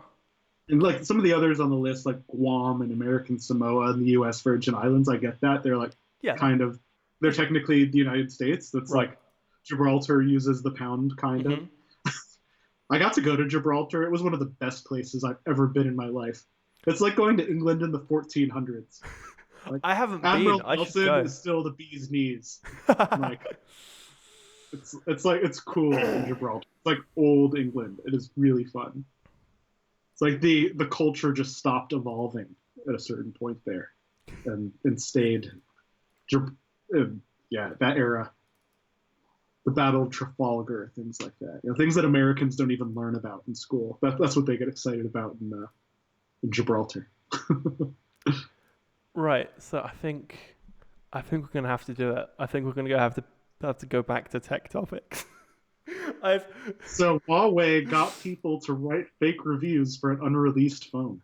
I just want to take a minute to say congratulations to the Chinese phone companies who somehow always manage the worst advertising like ever.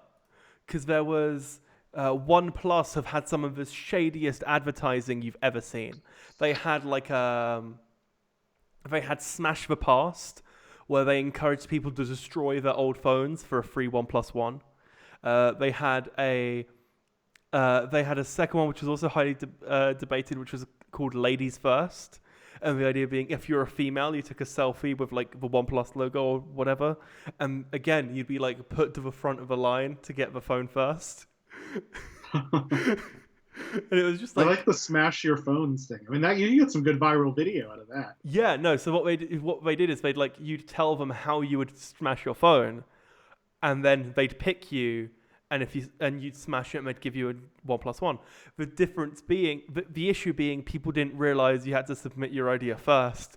So there were hundreds of people who would just destroy their phone and go, "Where's my free OnePlus One?" Oh no! I have a friend who did the opposite. I think I would argue unethical. I won't say what friend or what company, but they had an accidental damage protection plan on their laptop. Right. Like 3 days before it was up, they figured out they didn't make their version anymore. And if it's broken, they give you the upgraded one. Just because they don't have the old one. Yeah. It's like, oh, so how is my laptop going to break in the next 24 hours? Like, I think it might accidentally fall off my balcony or something. Like, they wanted it to be dramatic. I'm like, oh, well, that's exactly how those insurance plans are intended to be used. There's, actually, I know of someone who did a very similar thing, where if you buy an iPhone from Apple, and you have like any issues with it, they'll just replace it under warranty. It's just easier for them because they're so hard to get into. So he'd buy a new phone every year, a new iPhone every year. And so what he would do is when he'd buy the new phone outright from Apple, or it might be every other year. And then his old phone, he'd say it had like erratic issues. He'd be like, oh yeah, every now and again it just powers off and the screen just spasms occasionally. It's really bizarre. And so instead of being, trying to fix it, they just give him a new one. They'd be like, oh cool, I now have 2 new phones. And he'd give the new one to either his wife or his kids or whoever had the oldest phone at the time. And I just remember being like, oh, that is partially genius and partially just so wrong on so many levels. See, I had the opposite problem with Apple where I went and they said they wouldn't talk to me for 4 hours for my computer that wouldn't turn on or boot up or power up. I'm like, can I just leave it? Because I know it's going to have to go in for repair. Right. Like I know enough about computers. There's nothing your, quote, genius is going to do that I haven't so far. trying to get this computer to turn on. The thing's fried. And they're like, well, there's no appointments for 4 hours. I'm like, oh, well, so since I don't have anything better to do for the next 4 hours, and I live an hour drive from this store, I should just like hang out here, I guess, and what, buy an iPhone while I'm waiting for you to look at my broken right? laptop? They're Like, playing the long con here. They're like, maybe if we make him wait long enough, he'll just buy an iPhone out of boredom. what I ended up doing is I went outside and I called 1-800 Apple Care number. It's like, Right. so I'm standing in front of the Apple store and they won't see me for 4 hours. And I live an hour drive away, and they sent a box to my house. Yeah. So I drove home, and the next day a box got to my house, and I put my laptop in, and they fixed it. Which was still a pain in the butt, but easier than waiting 4 hours. Yes. Yeah. It is. Like, come on out. Like, do I- you not think that's half a shift for one Right. of your employees at your store? Like, that's not like, 45 minutes, an hour, 2 hours maybe I could have gotten over. And if I could have just left it, I wouldn't have been unhappy. But to make me wait to leave it, that's like the intelligence of a doorknob.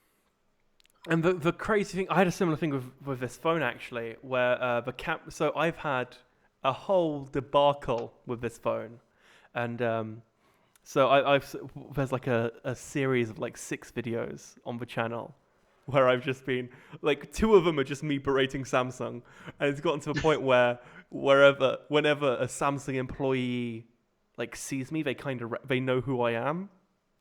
Right, so I'll Is be. that a good thing or a bad thing? It's I guess it's now a good thing, but I'll be like at a completely unrelated event, right? So for example, I was at a data security expo, right? And they had, Samsung had like a couple of their security branch there, right? And so I walk up to them, say hi, whatever, and they go, "Oh wait, you're that guy who had issues with Samsung's support." I'm like, "Yeah." And they're like, "Here, take all these freebies," like to like, like in an attempt to silence me, right? The pinnacle of this, however, was when I was at like a small business expo, and Samsung's printing arm was there. They were like showing off like their smart printers. It was like cloud and DevOps or something, and they had cloud connected smart printers which had like printing as a service. It was interesting. They had some really cool. They had like printers that basically had an Android tablet like glued onto them. Those were genuinely quite cool. But by the end of, they realized who I was initially, and then just like took me through the whole line, all of that, explained the whole spiel, and then they had like some chocolates they were giving to people, right? Like as people passed by, they'd pick up a chocolate or whatever, and so they gave me a bag that they'd actually filled with chocolates. Like a box of 50 or something. I ate those chocolates over the course of like 3 weeks. I had like 2 chocolates a day and didn't run out for a solid few weeks. And then Thank you, Samsung. right? And then on top of that, they like went into like a secret department they had like behind their display, like behind their booth, and they like pulled out like an alarm clock and were like, "This is for you," and like put it in the bag and handed it to me, and I was like, "Thank you." That's awesome. Yeah, it was. I threw away the alarm clock. To be completely, it was a free alarm clock. It kind of sucked, I'll be honest. And like, who uses alarm clocks? Also, I don't really anymore, but there's this really cool one I heard about from Noah Kagan, the guy who runs Sumo and AppSumo. I have to find it. It's in my Amazon wish list. I've not bought it because it's a $200 alarm clock. is it like a And Dixie I have- clock or is it? It does way more than phones. So I'm trying to pull up my wish list because then I could tell you what it is. Amazon's the only store I go to. Oh, I am horrible at that. It is. Here we go. It's Yeah. the Lametric Time Wi-Fi clock for smart home. Oh yes, this looks It looks so cool. This looks like something MKBHD reviewed a while back. The one he reviewed was way more expensive. So I've just pulled up his Twitter and I've got it showing. He was doing a giveaway that ended 2 weeks ago. There you go. It would be like one thing I think would be very cool about having this clock. Like I can mount it above where I am right now. This is where I'm at my desk with my monitors, where I Right. podcast, where I do everything. like every time I get a new Twitter follower, it could like flip to Twitter, which they have been on a little bit of a Twitter tear. So that would be fun and distracting. Or like pop up my Gmail unread count or something. It's pretty cool. The weather. Not that I couldn't look out the window. So I live in Southern California. It's always 70 degrees and sunny. I personally have been using the Glance Clock, and that is it's something like I kickstarted like a year and a half ago, and I only got a few weeks back. But this one it's quite similar in the sense that it has a display that you can customize, but the clock part of it is analog. I'm also their top tweet. If you go onto their Twitter right now, I'm the last thing they tweeted. High five! Look at me go. But the idea Before is you know it, Kristen Bell really is going to be listening. Yeah, any day now. I'm waiting for that text message for her to be like, "Hey George, really enjoyed your podcast." I'm going to be out in Georgia shooting a new movie. Right. We should grab a coffee. But what I really love about this is the fact that it has that analog clock face as well. Yeah. And then the battery life is like a month or something, which is really good. And then it has IFT integration, so you can push whatever you want to it practically, and it will if this and that. Yeah, I've always called it IFTTT. No, IFT. It just confuses anyone that doesn't know, but anyone that does, like, oh yeah, IFT, right? Yeah. When you said it, I was like, oh, I know exactly what you mean, but I've never heard anyone call it. But yeah, so it has IFT integration. And if someone like calls, it will like, ping their name up, and you can like throw up calendars on it. So it has like multiple rings of LEDs. So it will overlap, like each person's calendar will be one ring, and you can have, I think, up to 4 calendars on there. So you can see when you're all free through the day, when there's a gap in the rings. Most importantly, it tells you how far away your Uber is. Yeah, so you get a notification once your Uber turns up and all that jazz as well. And cool. Yeah, you can like sync it up with your smart thermos, and it will tell you what your thermos is set at, or you can have it set to show the temperature outside. It's really cool. It's the Android app is kind of lacking right now. So the Android app, you can only set timers, alarms, phone calls, and clock functionality. Whereas the iOS app has a massive bunch of extras like IFT integration that they're working on. They've assured me it's coming soon and will be covered extensively in our review that will go up in the next couple of weeks. But yeah, I'm enjoying it. We have Paul, who's a recurring guest. I told him about it, and he kind of gave me this look of like, you are an absolute moron for buying this. And I'm like, I know, but it's fun, so I don't care. That's how I feel about that like everything I want now is like that. It's like things I don't really need. Right. Like I have all the things I really need electronically. Like I have a phone and a laptop, and I can do my job. Like that's what I really have to have my computers do. But beyond that, there's such cool stuff you can do now. Like we could have fun in ways you couldn't have even imagined years ago. Like you can send your Tesla to space. Oh my, I am still in disbelief about that. I still can't believe it actually happened.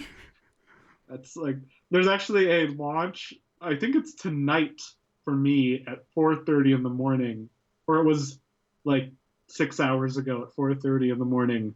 A Falcon 9, not heavy, was being launched from Vandenberg Air Force Base, which is like a 2-hour drive from where I live. And apparently, if you go out in the dark, sometimes you can see them launch. So it has been delayed by 3 days. If I wanted to be awake at 4:30 in the morning, I might be able to see the trail of a rocket. But one of these days, I'm going to have to wake up and drive out and see one. I mean, 2 hours away. Got it. That's so cool. Yeah, I'm on space.com right now, and it says SpaceX has delayed the launch of its next Falcon 9 rocket to no earlier than Wednesday, February 21st, to allow final checks on the rocket's upgraded nose cone. Awesome. So I didn't miss it. Woo. Is what you're telling me. Yeah, basically. that's the crux of this. But then I'd have to drive up to Lompoc, which, all right, like that's, I don't know, for someone from London, what's like a boring place 2 hours away? The rest of England. Yeah, so you'd have to like drive to the rest of England to see that. I was out my last trip to England was right after I quit my job to celebrate being able to work anywhere in the world. Right. London is really one of my favorite cities I've ever been to. So with my 6-month-old daughter, then now the one that's 2, my wife, we went and spent 8 days at an Airbnb in London, then 3 days in Paris, and had a great time. But that was the first time I ever got out of London in England. Right. We did a Bath, Stonehenge, and I'm trying to think what the third stop was. We did 3 stops. Those were and Windsor Castle, Right. which felt rushed at the end of that long day. But the drive out to Stonehenge and between Stonehenge and Bath, it's a beautiful countryside. And there's nothing high tech about it. No, It's beautiful. it's also very much flat, which is something I never noticed until I was in Georgia, where here you're like surrounded by mountains and it's crazy. And I'm literally like a 20-minute drive away from a ski resort, where I was just yesterday, in fact. Whereas if you're in England, you're like the highest it gets is like 800 meters or something. Like it's the fattest place I've ever been. Like driving across Nebraska and Kansas. Those are. Imagine driving from Denver to Kansas City. It's 10 hours of flat and wheat and occasional cows. Ooh, that's when you need a Tesla. That's when you need that self-driving. And That's what when I did that road trip. It's been a long time since I've done it. But how cool would it be if you could get in your car at like say 10 p.m. Let's be good, responsible adults. Take a sleeping pill and a glass of wine so you really sleep through it. Yeah. You don't want the car crash waking you up. No. No, you'll wake up the next morning and like across the country. How cool would that be? Except the battery won't make it. You have to like stop and charge the car. I wonder if you don't have to do that because Tesla showed off their like weird, again, Black Mirror-esque like. Have you seen those? Like they're like snake chargers. They showed off a couple of years ago. I know the like high speed ones you can plug into, but like if you're driving all night and there's no sunlight. No. So this is the prototype. Let me send you this link. This is a prototype charger that has never been more than a prototype, but it's still terrifying to watch in action. So I'm playing it so the podcast can currently see this right now. If you're not watching, what it basically is it looked like a pole, which is now just kind of bent over, is locating where the charge port is and is plugging itself in. And you know what it looks like? The things from Terminator 2. Oh, but like no, it does. Remember those like horrible robots with the red eyes? Yeah. It's just like the spine from that thing only. It just looks terrifying, to be completely honest.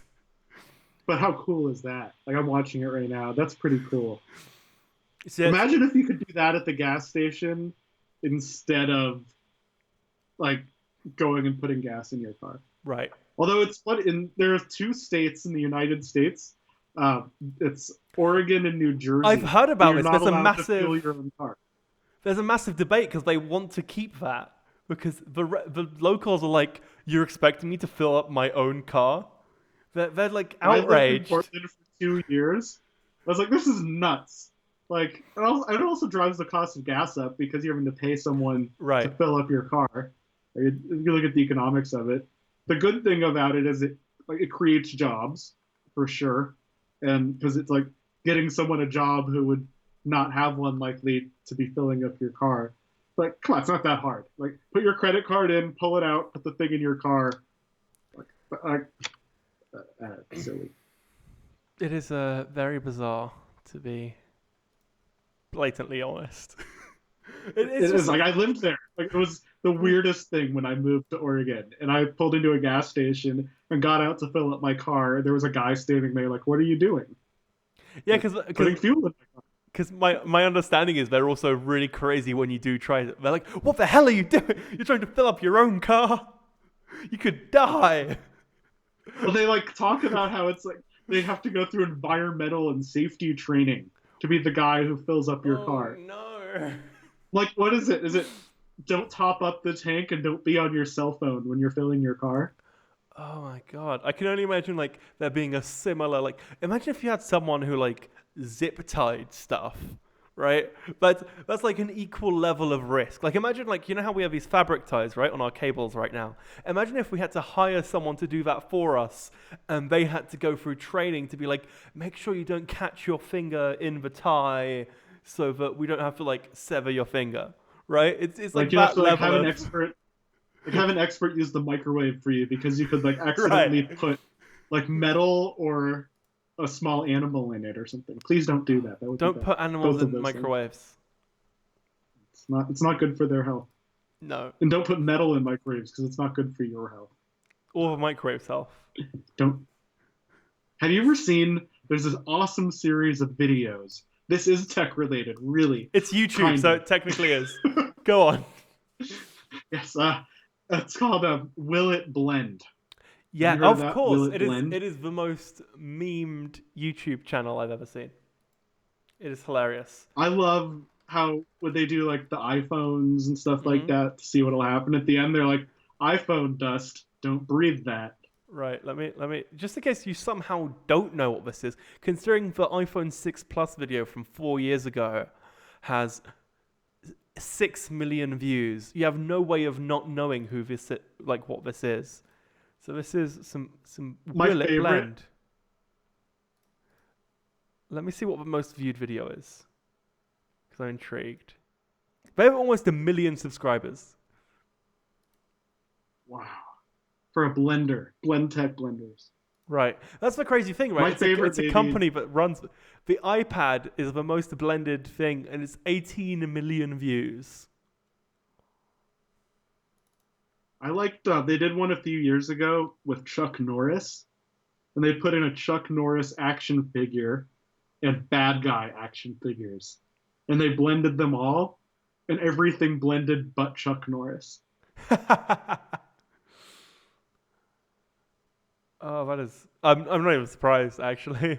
But to be fair, the iPad gave the blender a good whacking.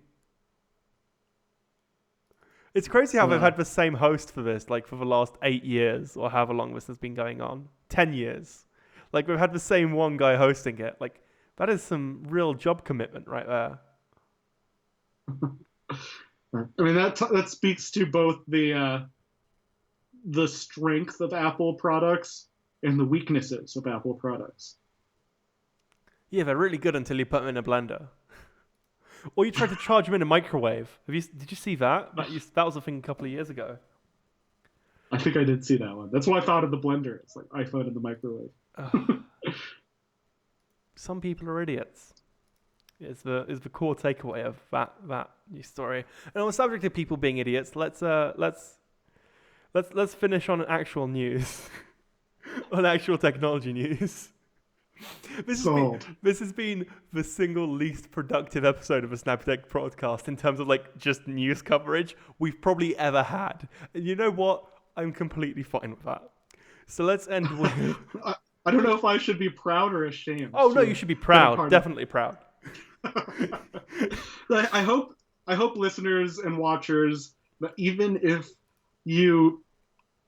I hope you learned one thing today and got a good laugh. Right, yeah. If you got a good laugh and learned one thing, I feel like I did my job as a podcast guest. Yes, definitely. I think you fulfilled that job. I think, this is... I try to keep it light and conversational because it's what ends up being better content, right? Us having fun and, telling stories and all that. And for you, it doesn't really matter because if everyone hates it, I'm going to be the one hearing about it. So That's true. That's true. If you hate this episode, to protect George, send me all of your angry tweets. Yeah, that's I'm Eric Profit's Twitter.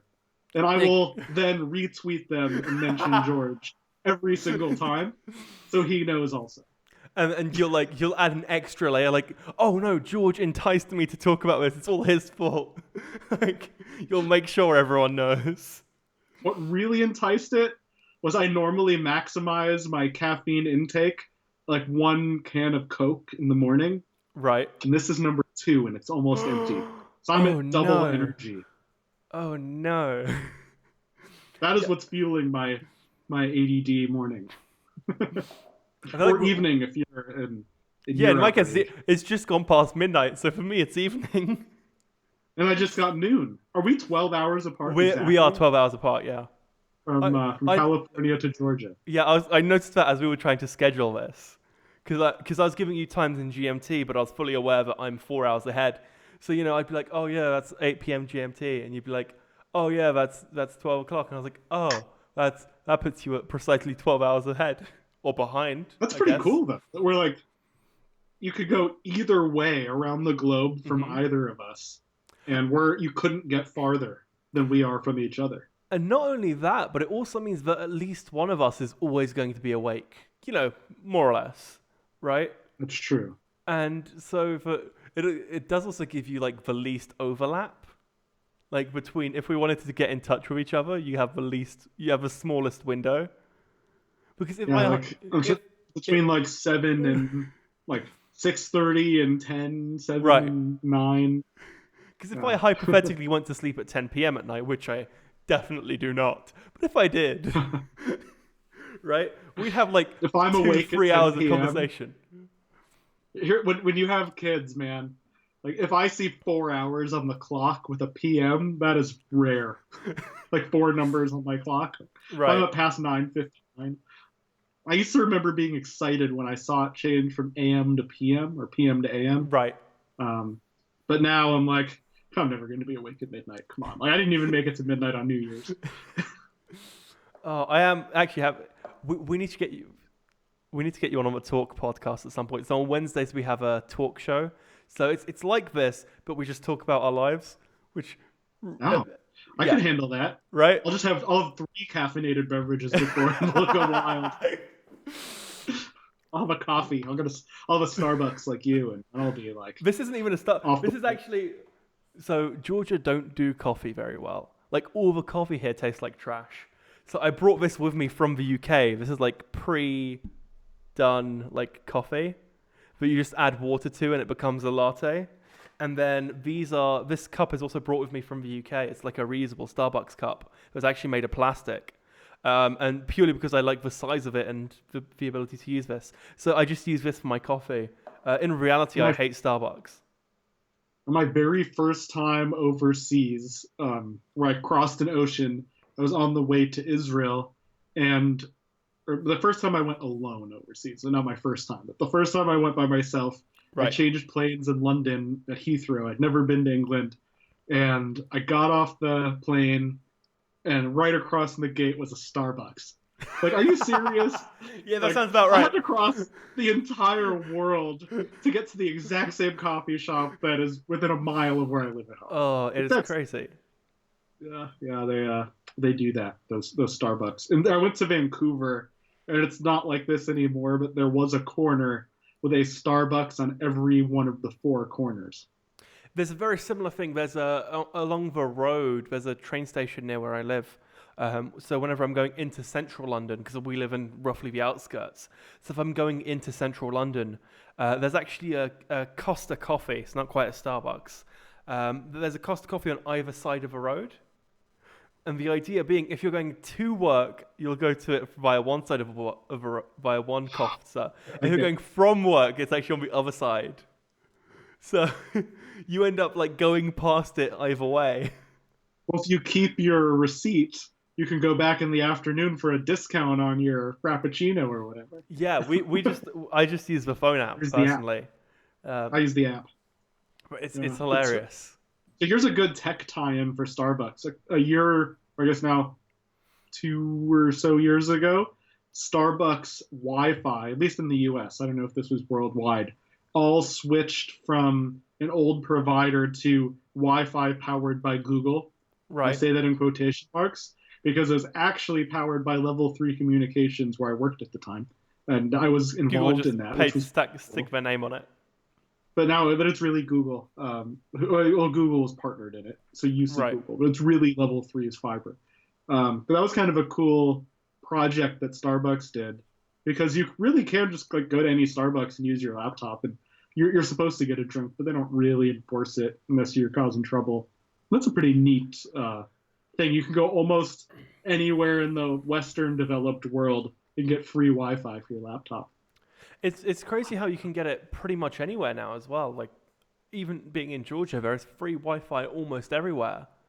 And 5 years ago, that just wasn't a thing that happened. So it is. How fast? It's not very fast, but it's 20 down. And Georgia is very bad at figuring out how internet should work. So you'll end up there's a hotel. It's like the biggest. It's the poshest place here, but it doesn't feel like Georgia, right? It's just so posh, and it's like their internet Wi-Fi speed is like 25 down and 200 up. Wow. And I'm just like, whoever's load balancing this isn't doing very well. It's the adult film industry. Right. Who else needs to stream that much video? Whoa, 200 up. Like, what would you do with that? Host a podcast in 4K.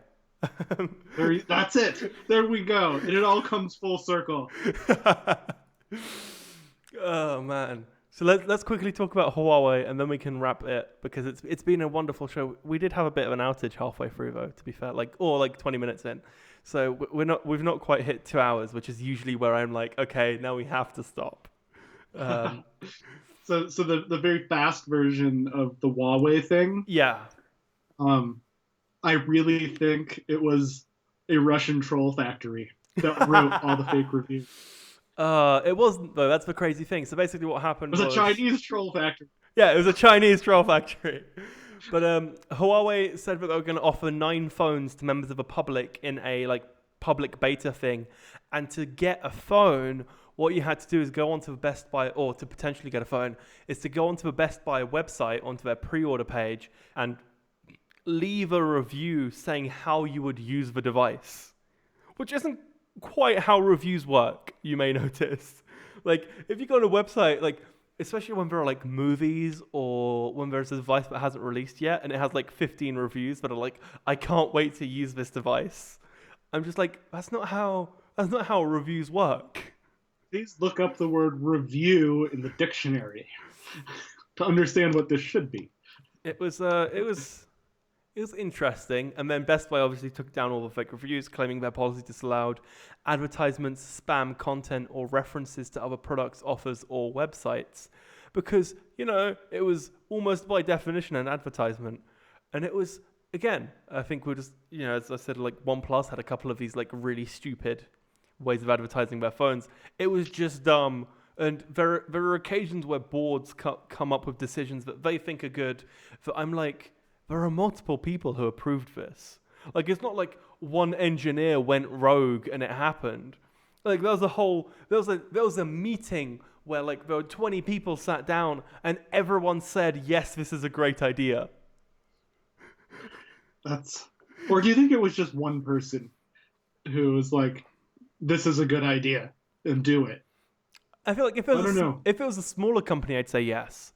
But a company like Huawei, there was at least some level of communication there, right? Surely. Huawei is essentially part of the Chinese government, because isn't everything in China? Yeah, in essence. But it's also, I think Huawei are actually the second largest phone manufacturer in the world. So it's not they're a small company. This is Huawei right here. My Nexus 6P was made by Huawei. I think Huawei is just an interesting company in general, partially because of that political factor. In my old IP and whatnot days, I was working on projects. We were buying the cards that your internet providers use to route traffic. So we're talking things that cost tens or hundreds of thousands of dollars. Right. And there was a big fight a couple of years ago, a few years ago, over the Huawei built routers, and should they even be allowed to run. I know it was a big thing here in the United States. The government was saying we don't want China to be the company that built our internet backbone. Right. They considered it a national security thing, which I was come on, that's a little ridiculous to think that China is just going to turn off our internet because we bought routers from a company in China. Yeah. But that's kind of stretching the capabilities of a router. But it's interesting to think about the concept of that, and how Samsung is, and they're in a huge number of people's pockets. And Huawei, they're in a lot of pockets. And there's all these companies that people worry a lot more about a router from China than a chip from South Korea. Yeah. It's an interesting thing. But Huawei, I think they're a company to watch. I think they have some talented people building some really cool hardware. And if they and can, the new Huawei phone is actually good, I should mention, regardless of like all the bogus reviews. Like I got to play with it for a little bit, and I actually like none of it was, there wasn't anything that made it a killer device, but overall it was quite solid. it's probably pretty good for the cost. And that's I Yes, think Huawei's that too. position is going to be in the market is they might not make the Tesla version of a phone. They might make the Mercedes or the Toyota version Right. of a phone, but it's I think you get a pretty good product for what you pay. And I've been very happy overall with my Huawei built Nexus. I think it's a good phone. Not that I would go do a bunch of fake reviews for it, but I wouldn't think Huawei on the. But what if they hardware offered front. you a new Mate 10 Pro? Would you do one for that? And I don't know. Well, being in the position I'm in as a blogger and broadcaster and all online, it like, I definitely feel has like- a bigger effect on us. I feel like I have to be very upfront and disclose all that kind of stuff. But if I didn't have this kind of a role where I might be put in that position, I totally would do a review for a free multi-$100 device. Yeah, Absolutely. It's essentially you pay me hundreds of dollars and I will review things. Any company. That's a free and open offer. I'm happy to review your stuff if it's valuable and free. Which reminds me, if you go to snappy-tech.co.uk, there is a page that reads, send us stuff. And if you want to send us stuff to review or talk about, do so. And we will. Send them stuff. Send me stuff too. And then Yeah, I'll send us come back all and stuff. But the more expensive, the better. Right now, just so you all know, Internet, I'm in the market for a new TV, at least 55 inches. Samsung, I'm talking to you. I want 4K, that new curved screen. I think that'd be cool. I want a new Roomba. That's on my list, really. I want that. But there's so many of them. Picking the right one's hard. I want the most expensive one, obviously, because I can talk to it. What you really need is a vanity URL that goes through to your Amazon wish list. That's what you're missing. Well, I got Eric.money and Eric.business when those came out. Right. I set up Eric.money using Bitly as a URL forwarder. Mm-hmm. Yeah. So I should set up a forwarder, Eric.money/buy me things. Or Eric.money/Amazon, right? I think that would work too. Or /wish list, something like that. And then, If you go to personalprofitability.com/Amazon and buy anything, I get a small commission. So that's awesome. Oh, even better. Have you ever looked I'd at what rather get people a buy commission. with your thing? Yeah, so I'm an Amazon affiliate.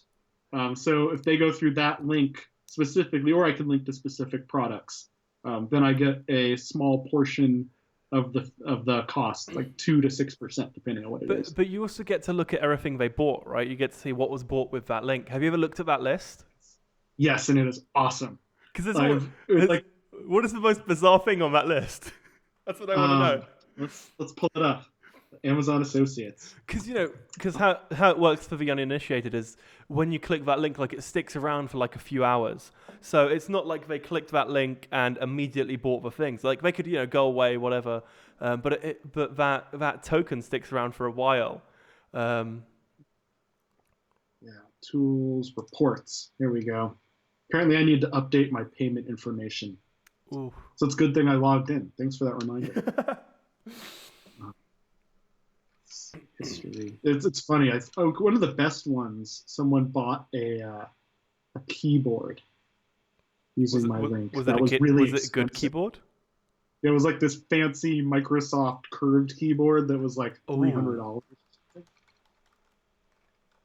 It says no orders in the last year, but I know that's not true because I've had orders in the last year. Sorry, I'm making everyone. So It's on the curved keyboard, real quick, just in case, again for the uninitiated, it's called the Sculpt ergonomic keyboard.